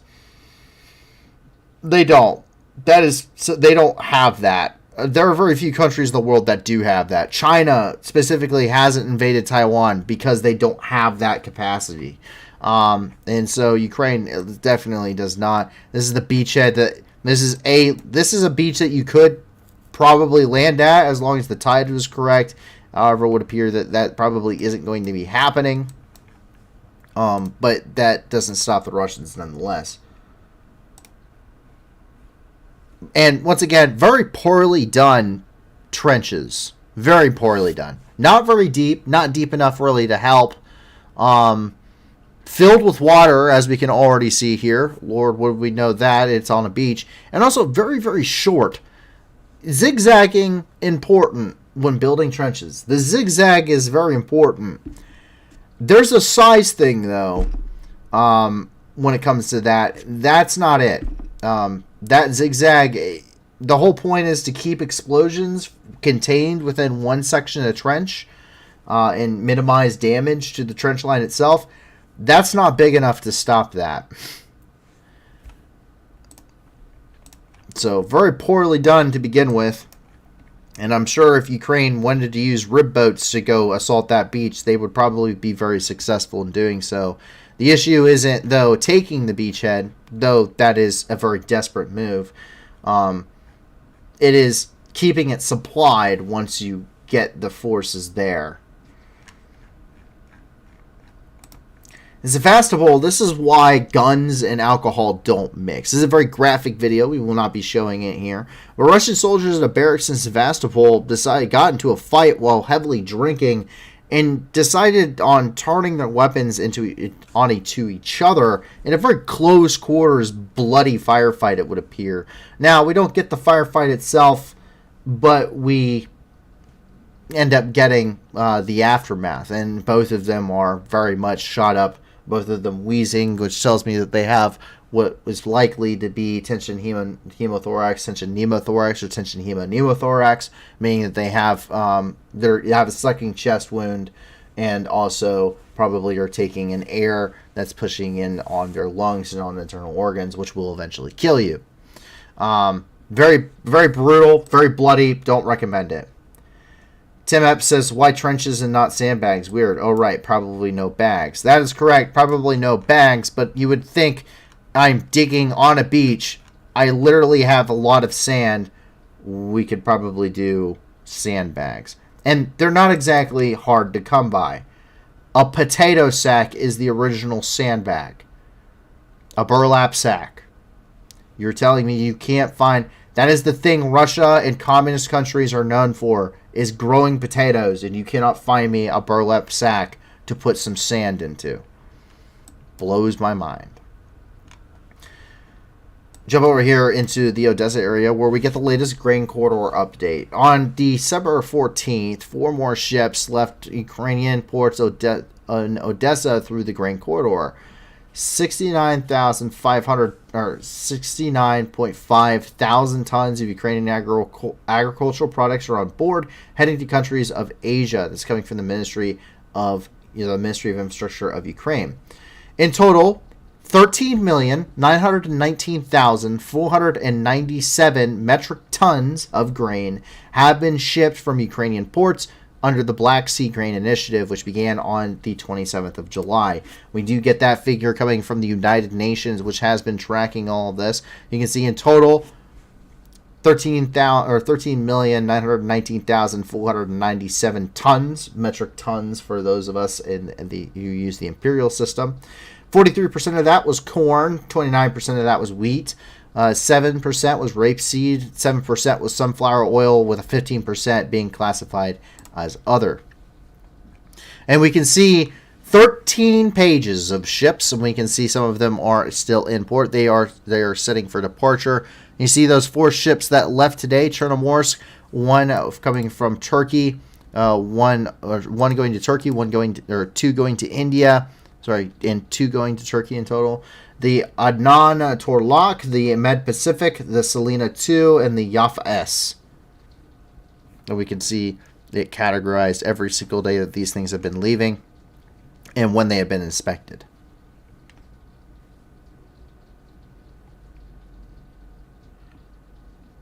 JL asked, what about mines in the winter? I'm really curious, how does that work for both sides, in favor or not? It doesn't really work for anybody. Landmines are indiscriminate. A landmine doesn't tell. It can't self-triggering landmines. I should be very specific here. Every country in the world uses landmines. of some kind. We use landmines. The Claymore mine is considered a landmine. It can be said to be self-triggered, but we don't allow that anymore. So you have to use it with a detonator. Now, landmines in Ukraine, because neither Ukraine nor Russia are party to the Ottawa Convention, which bans self-triggering landmines and indiscriminate weapon systems. The issue is that they're indiscriminate. They can't tell friend or foe. And so it doesn't matter if you set the landmine or not. If you step on it, it's going to kill you. And you can see that anti-tank mines, we see heavy usage by both sides on them. We see cluster munitions dropping butterfly petal mines everywhere. It's horrendous, and it's indiscriminate. It doesn't help either side, but they're also no less of a danger in the wintertime than they are in the summer, and vice versa. They're equally as dangerous any time of year for anybody. And it's a problem. You don't record where these landmines are most of the time. You have a general idea where the minefield is, but you don't really record the landmines in it. And as a result, a lot of these get lost to time. So this will be an issue that Ukraine suffers from for decades, if not generations, as has most of Europe and many parts of Southeast Asia as a result of the conflicts that happen there. And especially the Vietnam was really a big talking point on that. And so that actually wraps up all of the news inside of the country of Ukraine. That's not all of the news in the world, and that's certainly not the last of the news to deal with Ukraine either. As we move into the international news, we jump up here into Klintsy. This is up here at a base in Klintsy, or just outside of Klintsy in the Bryansk Oblast of Russia, where the explosions are where another explosion ended up happening here at a Russian military base. A large explosion caused damage to a Russian military base in Klintsy. Damaged and overturned vehicles littered the area, and a massive crater in the center. It appears that Ukraine likely struck the location with a long-range missile, attempting to damage Russian forces before they can really enter into the conflict. Ну вот, последствия ночного прилета. Осколки аж вон туда отлетели. И это вот такая яма, воронка. Это он перевернулся. Что за техника, не знаю, танк, не танк. И вот такая херня. А вон наша столовая недалеко. Вот казарма, которая пострадала. Вот так. Ну вот.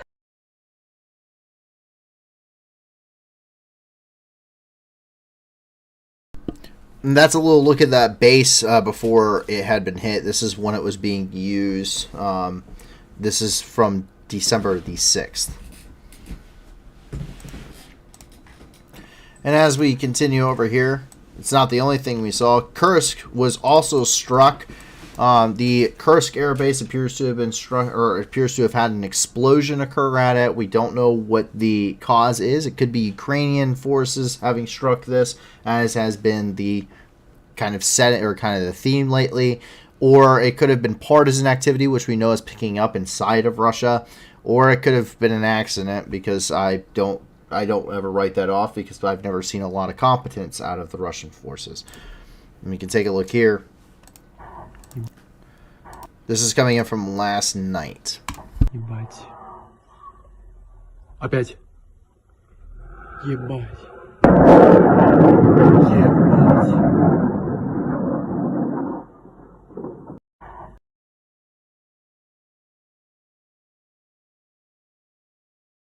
And thick plumes of smoke after explosion reported from local citizens of coming from the airfield. You see those thick plumes of smoke rising up and gently crossing over the nice, beautiful dawn sky over the Kursk area. Down here in Belgorod, and actually specifically in Razumno in the Belgorod Oblast, we can see where there's extra large concrete coffins coming in. And I kind of say this jokingly, kind of don't. So Russian forces went from having winning the war in 3 days to building a defensive line to keep the Ukrainians from pushing into Russia. Not that I don't think they really probably would. But what they're doing is they're using, and we've seen this before, these are prefabricated pillboxes that they are putting on these defensive lines, as well as dragon's teeth, which aren't effective at all with how they're put in place, and many, many other types of defenses that they're trying to make it look large and intimidating, and half of it's useless. The reason why these are nothing more than extra large concrete coffins is the fact that they're prefabricated pillboxes. They're not built-in defensive structures. They're not those hardened structures like you see in the Atlantic Wall, which has survived for decades since World War II. No problem. Not heavily reinforced concrete, meters thick. No. They are prefabricated concrete pillboxes that likely don't have any reinforcing to them. They're easily taken out with even light anti-armor weapons like the Law or the AT-4 or the RPG like I was talking about earlier. And you talk about trying to use a main tank gun round would just punch through one of these things like nothing. We've seen them do very little so far for them, and most of the time they're not even employed properly. The way that you employ a pre-made concrete pillbox to make a strong point is you actually bury it slightly into the ground so just the top is exposed and allows for a good field of fire for the machine gunner inside. That doesn't happen. They usually just set these right on top of the ground, and it leaves them sitting very tall, makes them a very easy target, and they're not very well reinforced, making them nothing more than a giant coffin for anyone inside should they become engaged. These are the giant concrete coffins I'm talking about. See, you'd normally sink them pretty much up to right below the window, so that way just the window in this section is actually employed, and is only thing exposed. And then you'd have trenches coming and connecting these coming out the back so you can move from one to another and resupply it. You don't sit them on top of the ground because that's a giant target.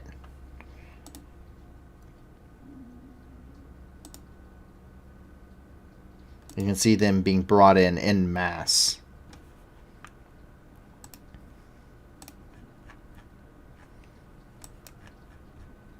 Jumping up here into Moscow. Sanctions. What sanctions? After all major car manufacturers have left the Russian car market, this band shows the new alternatives from China.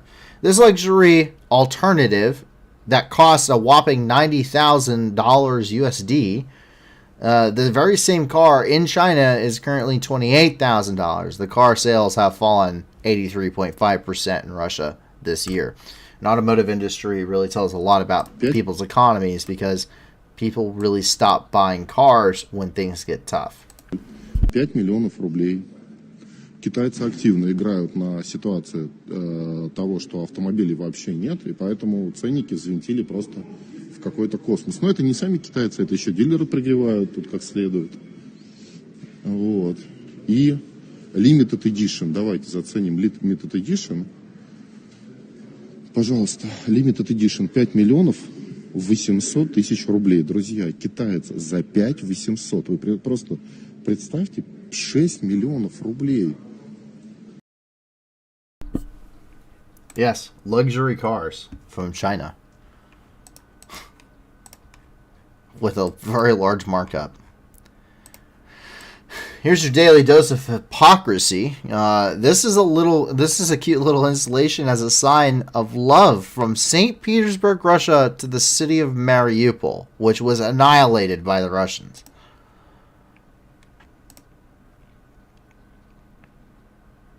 I don't think anyone who's freezing to death and starving to death right now in Mariupol gives a damn about this sign. Coming out of Saratov, so this is at Engels Air Base, which was previously struck by a rogue drone from an unknown origin, which ended up striking Tu-95MSs, which were Russian long-range strategic bombers, before they were able to conduct a large-scale strike against Ukraine. Where the rogue drone landed now has a new sign saying "Death to Nazis."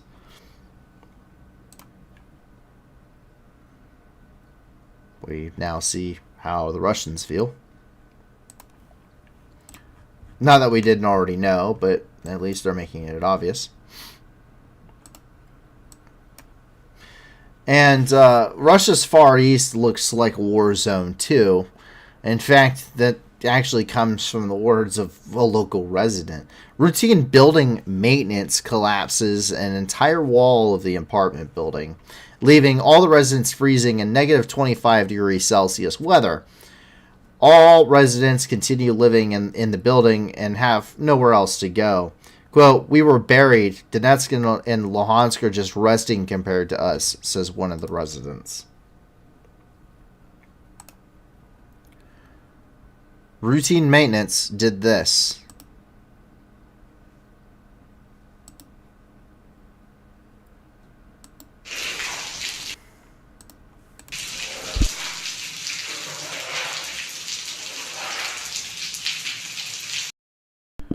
Keep in mind, these are in the same, this is the same general, like, areas that we saw with things like the poopsicle.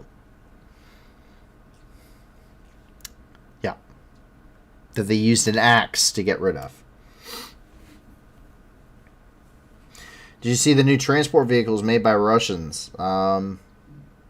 Probably not. I don't think I have. I don't think that the Russian military is able to build anything right now. So I'm not really quite sure if they have a new transport. But as we get into Western Europe, we can see a couple of different developments. First of all, coming out of Gdynia. Wow, I am so... JL, by the way, is from Poland. I am so sorry for screwing this up. Gdynia. And it says, and this is Poland getting new toys. The port of Gdynia ended up receiving a shipment of the new South Korean K2 Black Panther tanks, as well as the K9 self-propelled guns. They call them gun howitzers. They arrived and were offloaded in the port today. This will better supply Polish forces, which are on the forefront should a larger war escalate in close across Europe with Russia. So these are coming from the Polish Ministry of Defense. That is the K9.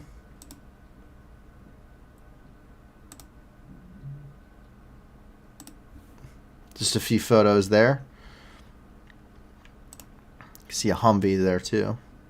But that is, and this is the K2 Black Panther. For those that don't know, that is the K2 Black Panther. It's built by South Korea.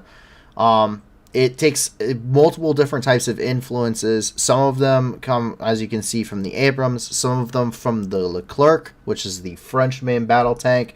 Some of them come from the Leopard series of tanks, the Leopard 1 and Leopard 2.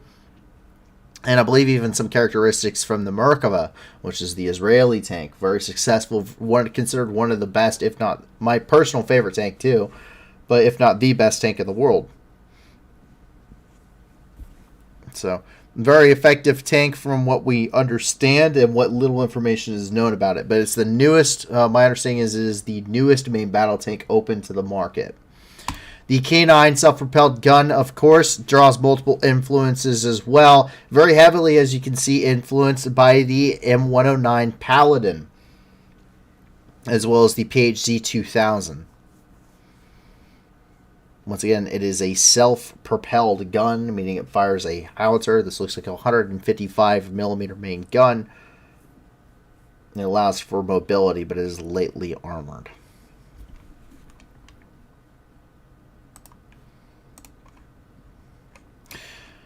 Meanwhile, in Germany, an attempted coup d'etat was prevented. An attempted coup d'etat by supporters of the ultra-right ideas was prevented. During the operation of the German security forces throughout the country, 25 people suspecting of planning a coup were arrested. 2 more were captured in Austria and Italy.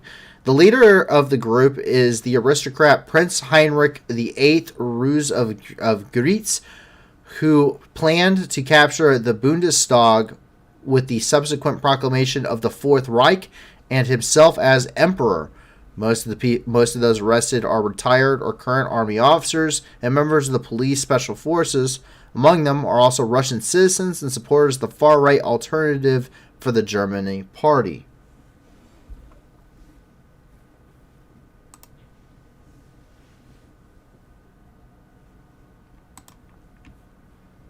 You can see some of the photos being released here from that.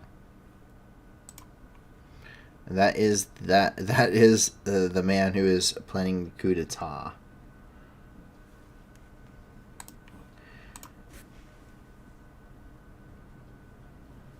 I am not. JL asked, by the way, did I track what Poland is planning for upcoming years, and if so, what did you think about the planned purchases? I was not tracking that. When we were on vacation, I tried not to think about all of this. To be fair, I needed a break from this. But I am not tracking what Poland planned on doing. I am always interested to hear and see, and I can give my thoughts at a later date once I have that information. So if you want to throw that stuff on the Discord, I'll be happy to take a look at it and give you an idea as to my thoughts on it. In the English Channel, 4 migrants died after a boat capsized. The authorities were alerted to a small boat in distress in the channel early on December the 14th, or today. 4 fatalities have been reported. The incident followed a similar incident in November 2021 where 27 died. Officials remarked the necessary move to remove people smugglers. Critics argued that closure of safe routes would only make people more desperate and lead to more illegal and dangerous crossings. This is the official statement coming from, this is a joint statement between France and the United Kingdom. He said early this morning, authorities were alerted to an incident in the channel regarding a small boat in distress. Regrettably, multiple fatalities have been confirmed. Our thoughts are with everyone affected by this tragic event, and on behalf of the UK and France, we send our deepest condolences to the loved ones of those involved. There have been a coordinated response to this terrible tragedy, with UK and French actors working side by side. We commend the engagement of all of those involved. The tragic incident, with the loss of the 27 people on 24th November last year, is a stark reminder of the urgent need to destroy the business model of people smugglers. We have prevented more than 30,000 crossings so far this year, and together with the European partners, including Europol, we have made over 500 arrests since 2020. We recently agreed on the renewal bilateral framework to tackle illegal migration and closer joint working with and intelligence sharing. More French officers equipped with cutting-edge technology patrolling the French coast, and UK and French officers working with each other's law enforcement teams as embedded observers. We also held a meeting in Calais format, Germany, Belgium, France, Great Britain, and Netherlands, in Brussels on 8 December, and resolved with our European neighbors to intensify our police, border, and judicial cooperation and support with EU agencies. Today's tragic incident underlines the importance of taking this forward together.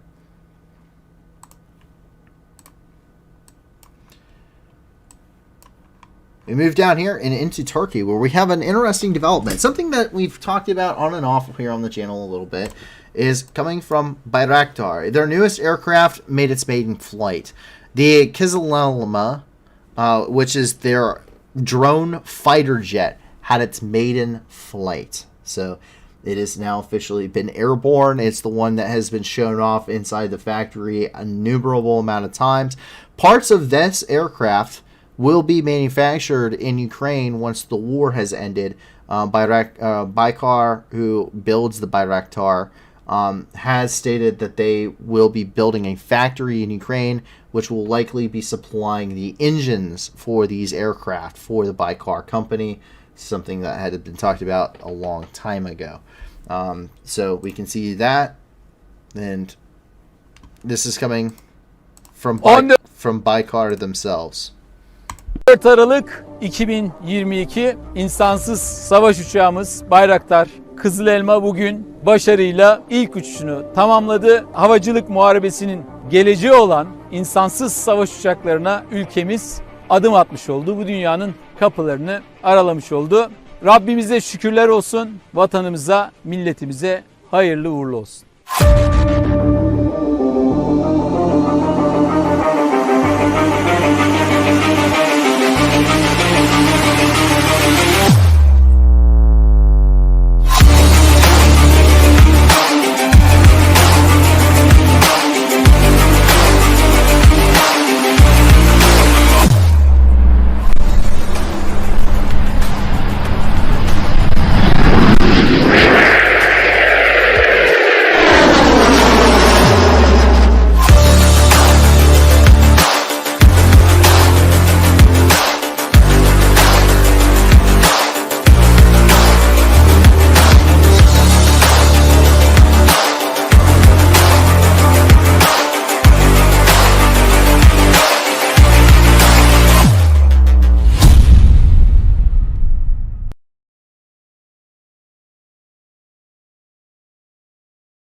Hadi bismillahirrahmanirrahim.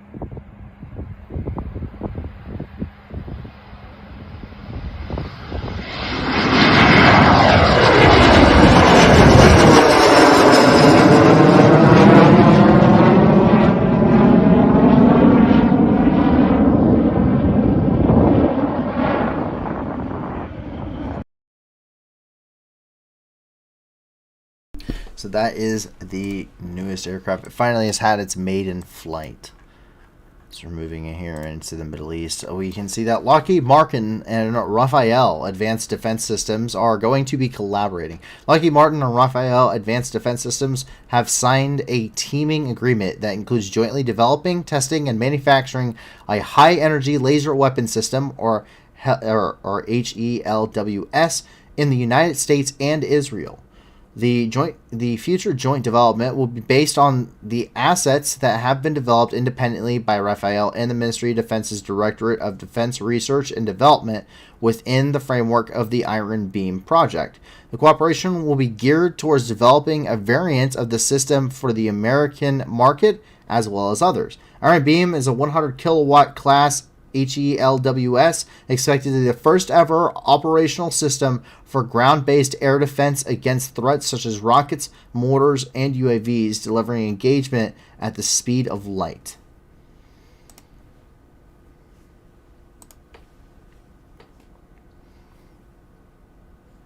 Pretty cool to see.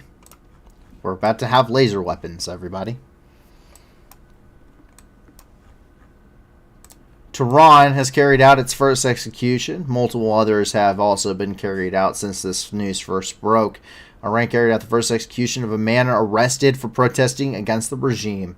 It turned out to be Mohsen Shekari, who was accused of war against God for injuring one of the Basij employees. He is publicly hanged in Tehran. More than 14,000 arrested protesters are on the waiting list for such a verdict.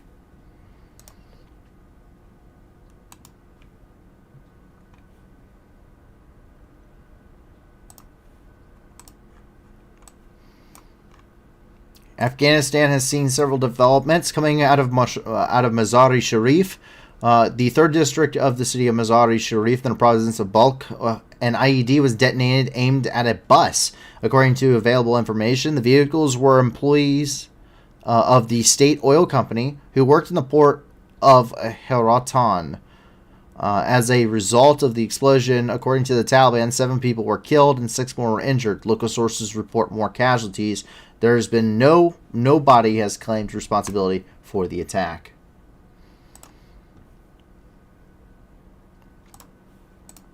Meanwhile, in Kabul, the Islamic State militants ended up targeting a hotel in the capital of Afghanistan in the 10th quarter of Kabul. A major terrorist attack was committed. Sources say heavily armed militants attacked the hotel known as the Chinese Hotel, which was allegedly housing Chinese diplomats who recently met with the Taliban. The Islamic State claimed responsibility for the attack. They said in a statement that the attack was carried out by 2 militants. They managed to mine and blow up the reception hall for visitors on the 1st floor and the room in which the Chinese gathered. After that, one of the terrorists ambushed the arriving security forces and then blew up the second blew up the doors of the rooms and shot the people who were there. More than 30 Chinese and Taliban were killed and wounded in the attack, according to the Islamic State.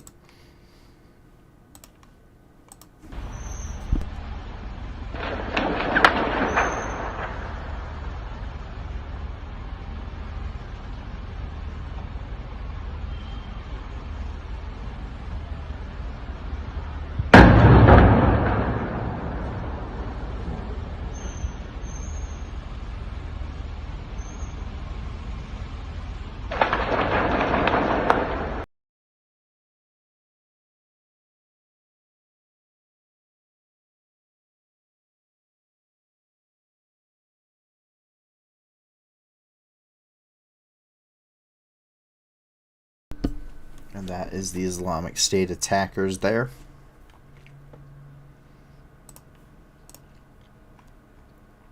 Just across the border into the country of Pakistan, at least 3 people have been killed in the North Waziristan province of Pakistan, specifically in the city of Miran Shah. There was a terrorist attack against an army convoy, which a suicide bomber crashed into the convoy using a mined motorcycle. 3 parishioners are known to have died, and more than 10 people were injured, including 7 military personnel. This is the region in which the Tehrik-i-Taliban, which is the Pakistani Taliban essentially, are known to operate very heavily and have been on and off fighting with government forces. Up here in the Tawang area on the Chinese and Indian border, an interesting armed conflict has started to flare up. Once again, tensions between India and China have flared up along their border region, where they have seen several different armed conflicts. Treaties signed between China and India in 1996. Neither side shall use its military capabilities against the other side, and they've therefore been using very bizarre ways of fighting, using sticks and stones the prehistoric way. It's definitely a bizarre situation considering the location. I have to imagine they bring the sticks with them on patrol. Not sure if that constitutes standard issues. The rocks, I assume, are much easier to find.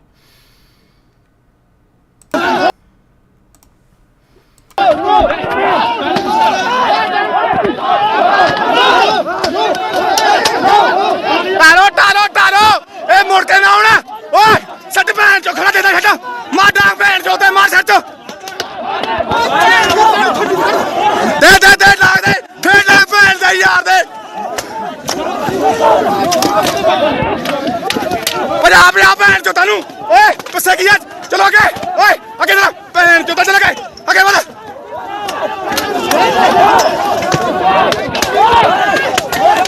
ओ जान दे शावा छटा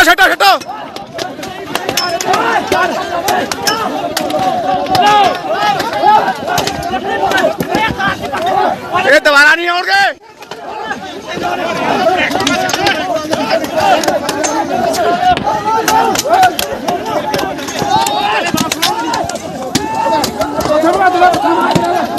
मगर जाओ मगर थोड़ा जाओ फिर आगे तक पैर जो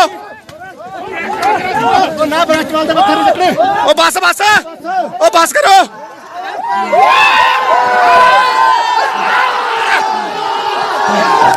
गुड शाबाश परे हो जा ओ बस परे हो जाओ परे हो जा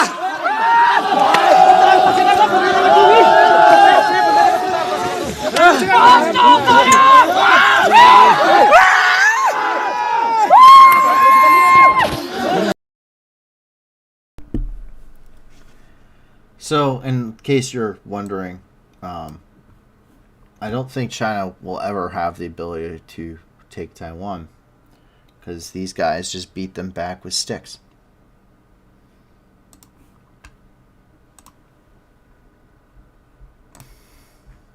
If you want more information, there is an associated article from the Associated Press.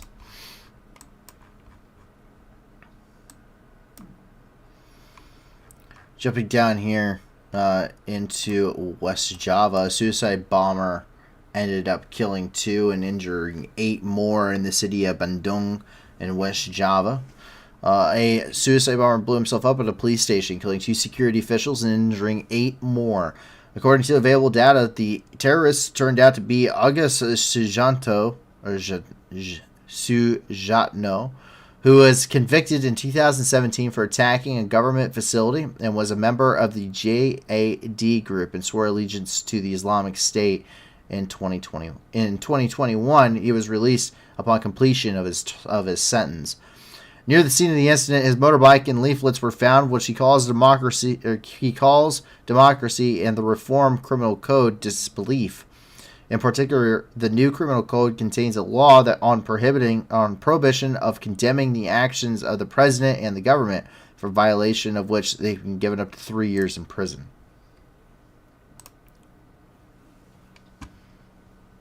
Photo of the scene of the attack and of the motorbike.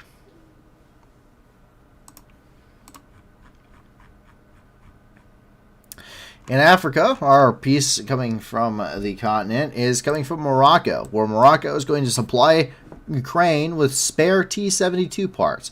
Morocco, on the recommendation of the United States, will deliver spare parts of T-72 tanks to Ukraine. The kingdom is increasingly taking a stand in the conflict between Kiev and Moscow. Morocco is the first African country to decide to provide open military assistance to Ukraine.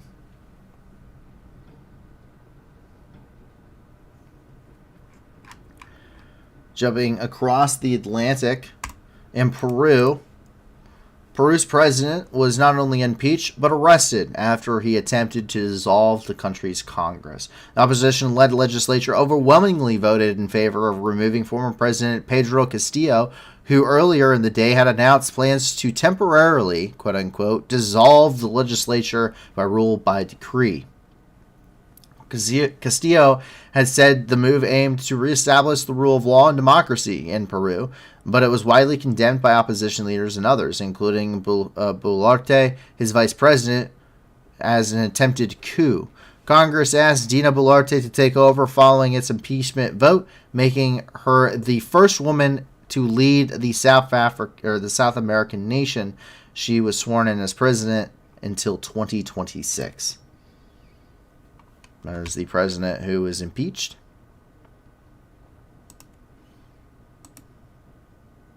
That is the vote.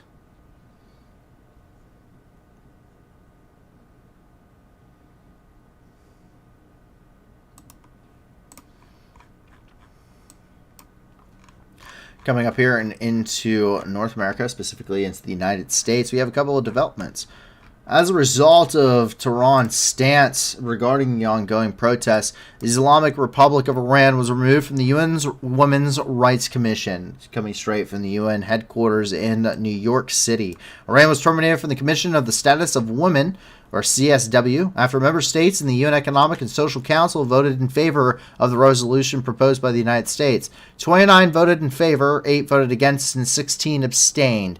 Iran was elected by the 2022-2026 term in April 2022. This is reported the first ever reversal of the members of the UN CSW. The termination occurred amid the ongoing national protests that followed the death of Mahsa Amini, a woman who died in custody of the country's morality police after being accused of wearing improper hijab. That is the official vote there.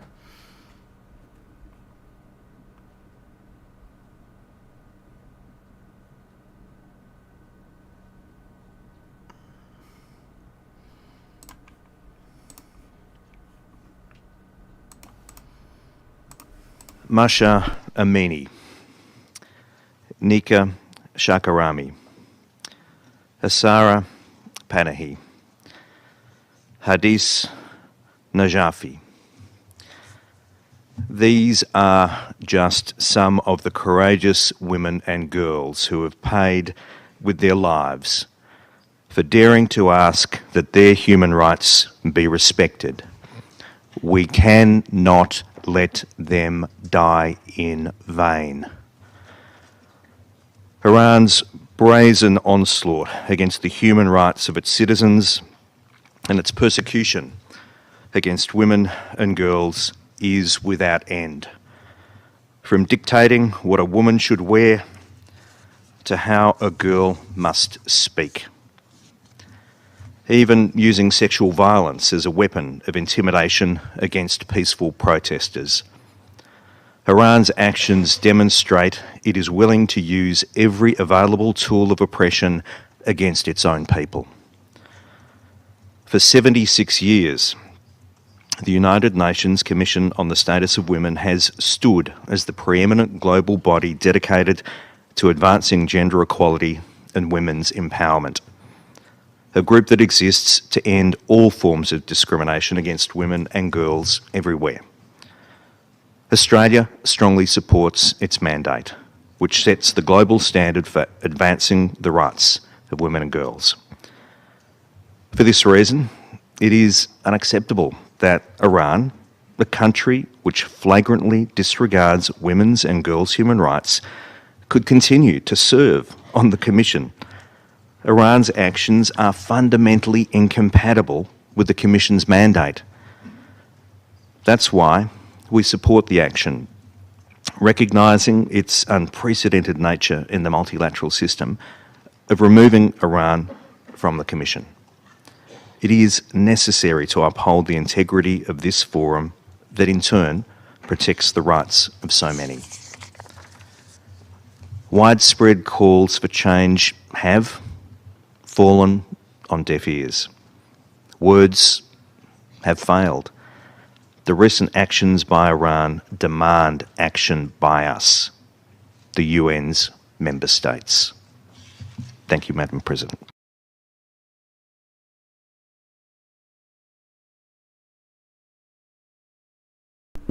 So that is coming from the United Nations headquarters. It's not the only thing happening in New York.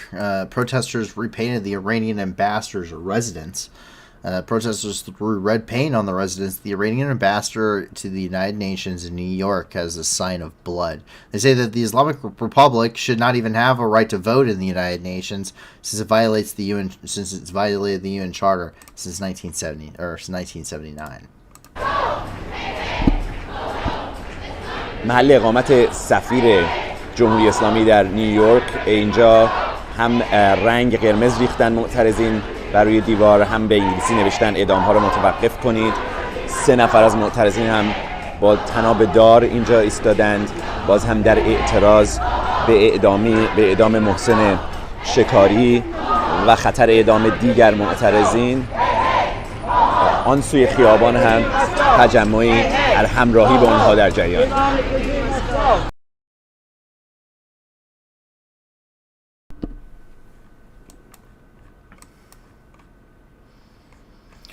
Coming out of Atlanta, we get an update regarding the monkeypox spreading. Up to December 14th, 29,646 cases of monkeypox have been reported in the United States across all states. Among them are 82,553 cases reported globally. The number of new cases in the United States continued to drop after peaking in August. From July 31st to October 1st, among vaccine-eligible men aged 18 to 49 years in 43 U.S. jurisdictions, monkeypox incidence was 10 times as high compared to fully vaccinated 2 doses and 7 times as high compared to those who had received only the first dose. That comes from the Center of Disease Control coming out of Atlanta, Georgia.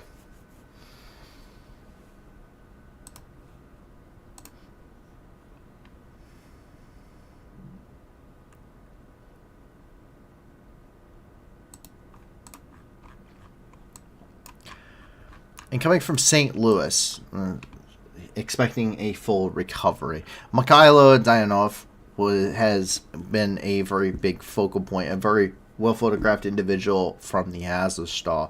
And he is a Marine from Mariupol. He's a Marine that was at the Azovstal plant and surrendered and came back from captivity. He's endured quite a bit and suffered some very severe damage to his arm during the battle and was never given proper medical treatment. And he received a surgical operation for his arm in St. Louis, Missouri, where this was yesterday, and right now he's expected to regain full mobility of that arm, and it should fully recover. Coming from the New Voice of Ukraine, see as he goes in for that surgery. See, he's doing quite well now.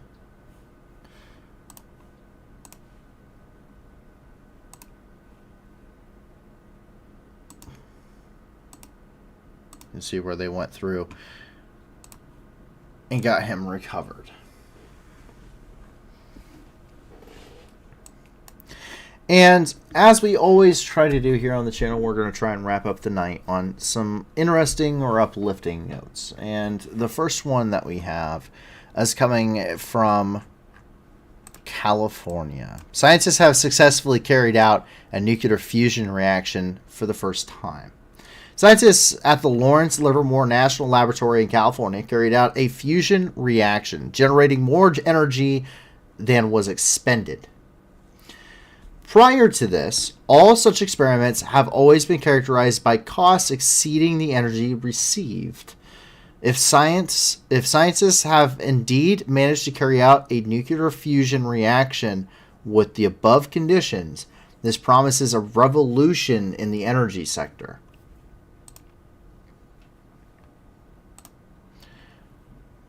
It means that they are generating more electricity they're generating more electricity for the first time. They've been trying to create fusion reactions which are much more efficient. So right now nuclear reactors use fission, breaking stuff apart.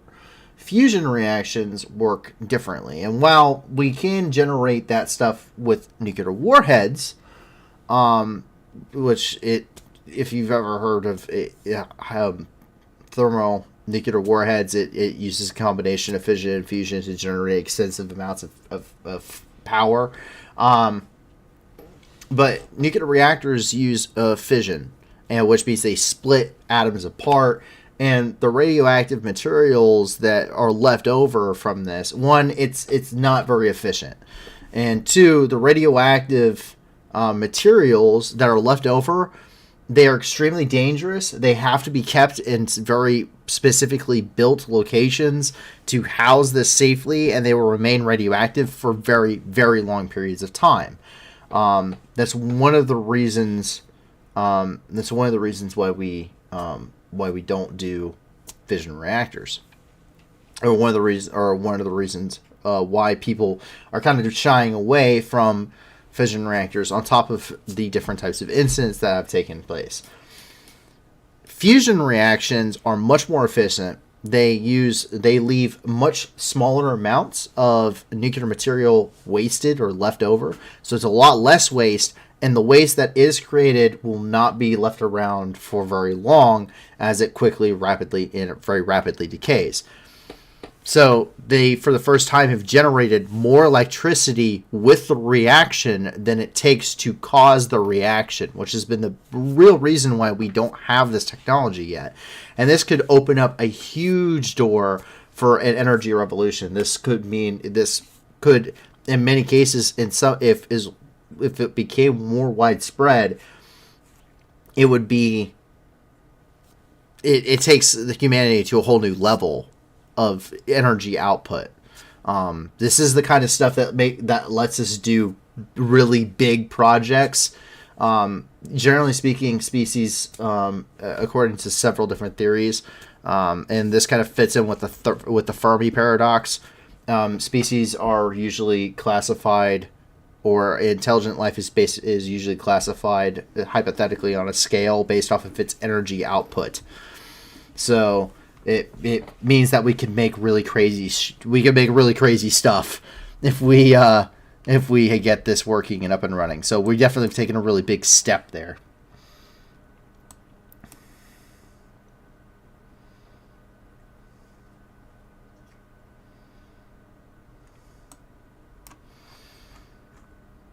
We jump down here and into Baja California, right off the coast.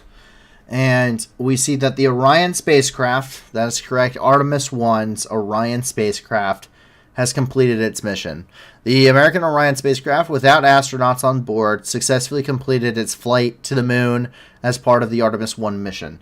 The descent capsule splashed down in the Pacific Ocean off the coast of the Mexican state of Baja California at 0940 local time. NASA said Orion was launched on November 16th from Cape Canaveral, Florida, and the mission lasted more than 25 days. And there is splashdown. From Tranquility Base to Taurus Littrow to the tranquil waters of the Pacific, the latest chapter of NASA's journey to the moon comes to a close. Orion, back on Earth. Unofficial splashdown time, 11:40 and 30 seconds a.m. Central Time.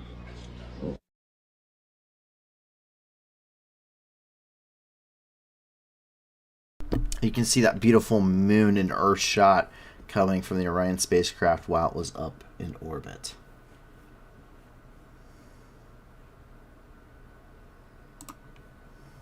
So pretty awesome to see. That completes the journey of the Artemis 1 mission, which we waited so long for, and then we stayed up for it to watch it happen live.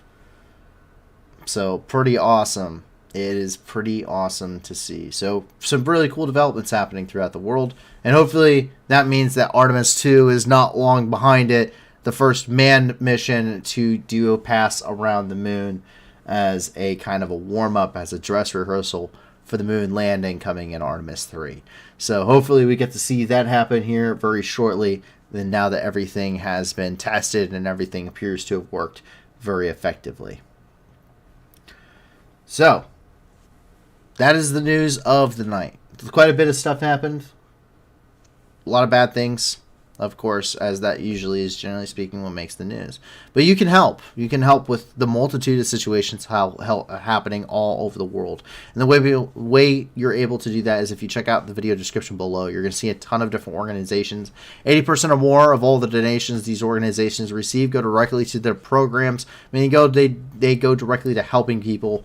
And being able to support these organizations, you'll be helping people all across the globe in a magnitude and a huge amount of different situations, especially when it comes to the war in Ukraine, or when you're talking about Southeast Asia or Africa or what have you. And if you have more, please send them to us on our Discord or through all of our work emails are also located on our website, as well as the maps are located there too, if you guys want to go and check these out yourselves. But with that, we hope to see you back on Friday night at 10 p.m. Eastern Time, 9 p.m. Central, for a 48-hour of news and review. With that, my name is Paul News. I hope that you, your family, and your friends are safe. And if not, I do hope that you find that safety and security in the very near future. And I hope that you guys remain warm and dry, and I hope to see you guys back then. All right, have a great night, everybody. Gone home, Russian soldiers, gone home. Бо ми всіх вас тут змішаємо з багном. І стоять до волноваги, і чудно кличе, діти нахуй. Тут працює ЗСУ і ТМО. Нам не треба ні конфлікту, ні війни. Та ми готові всіх вас слать до сатани. Тисячі вже полягло, і все більше шлепуйло.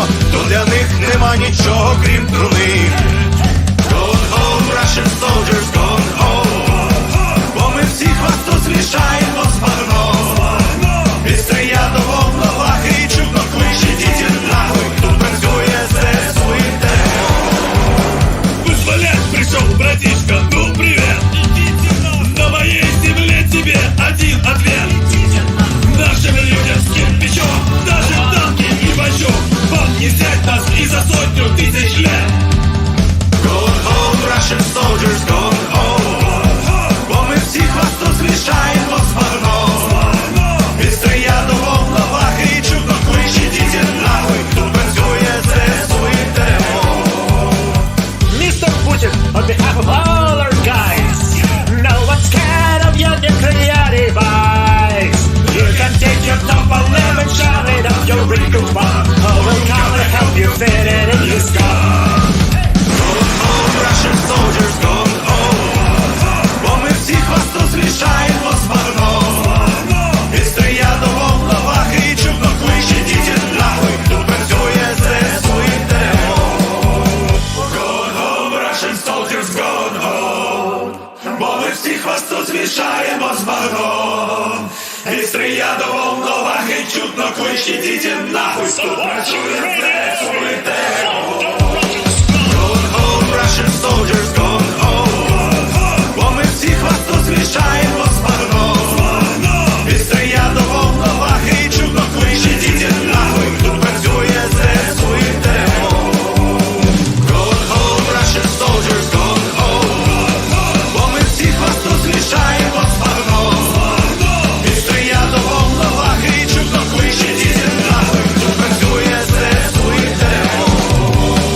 Ідіть нахуй.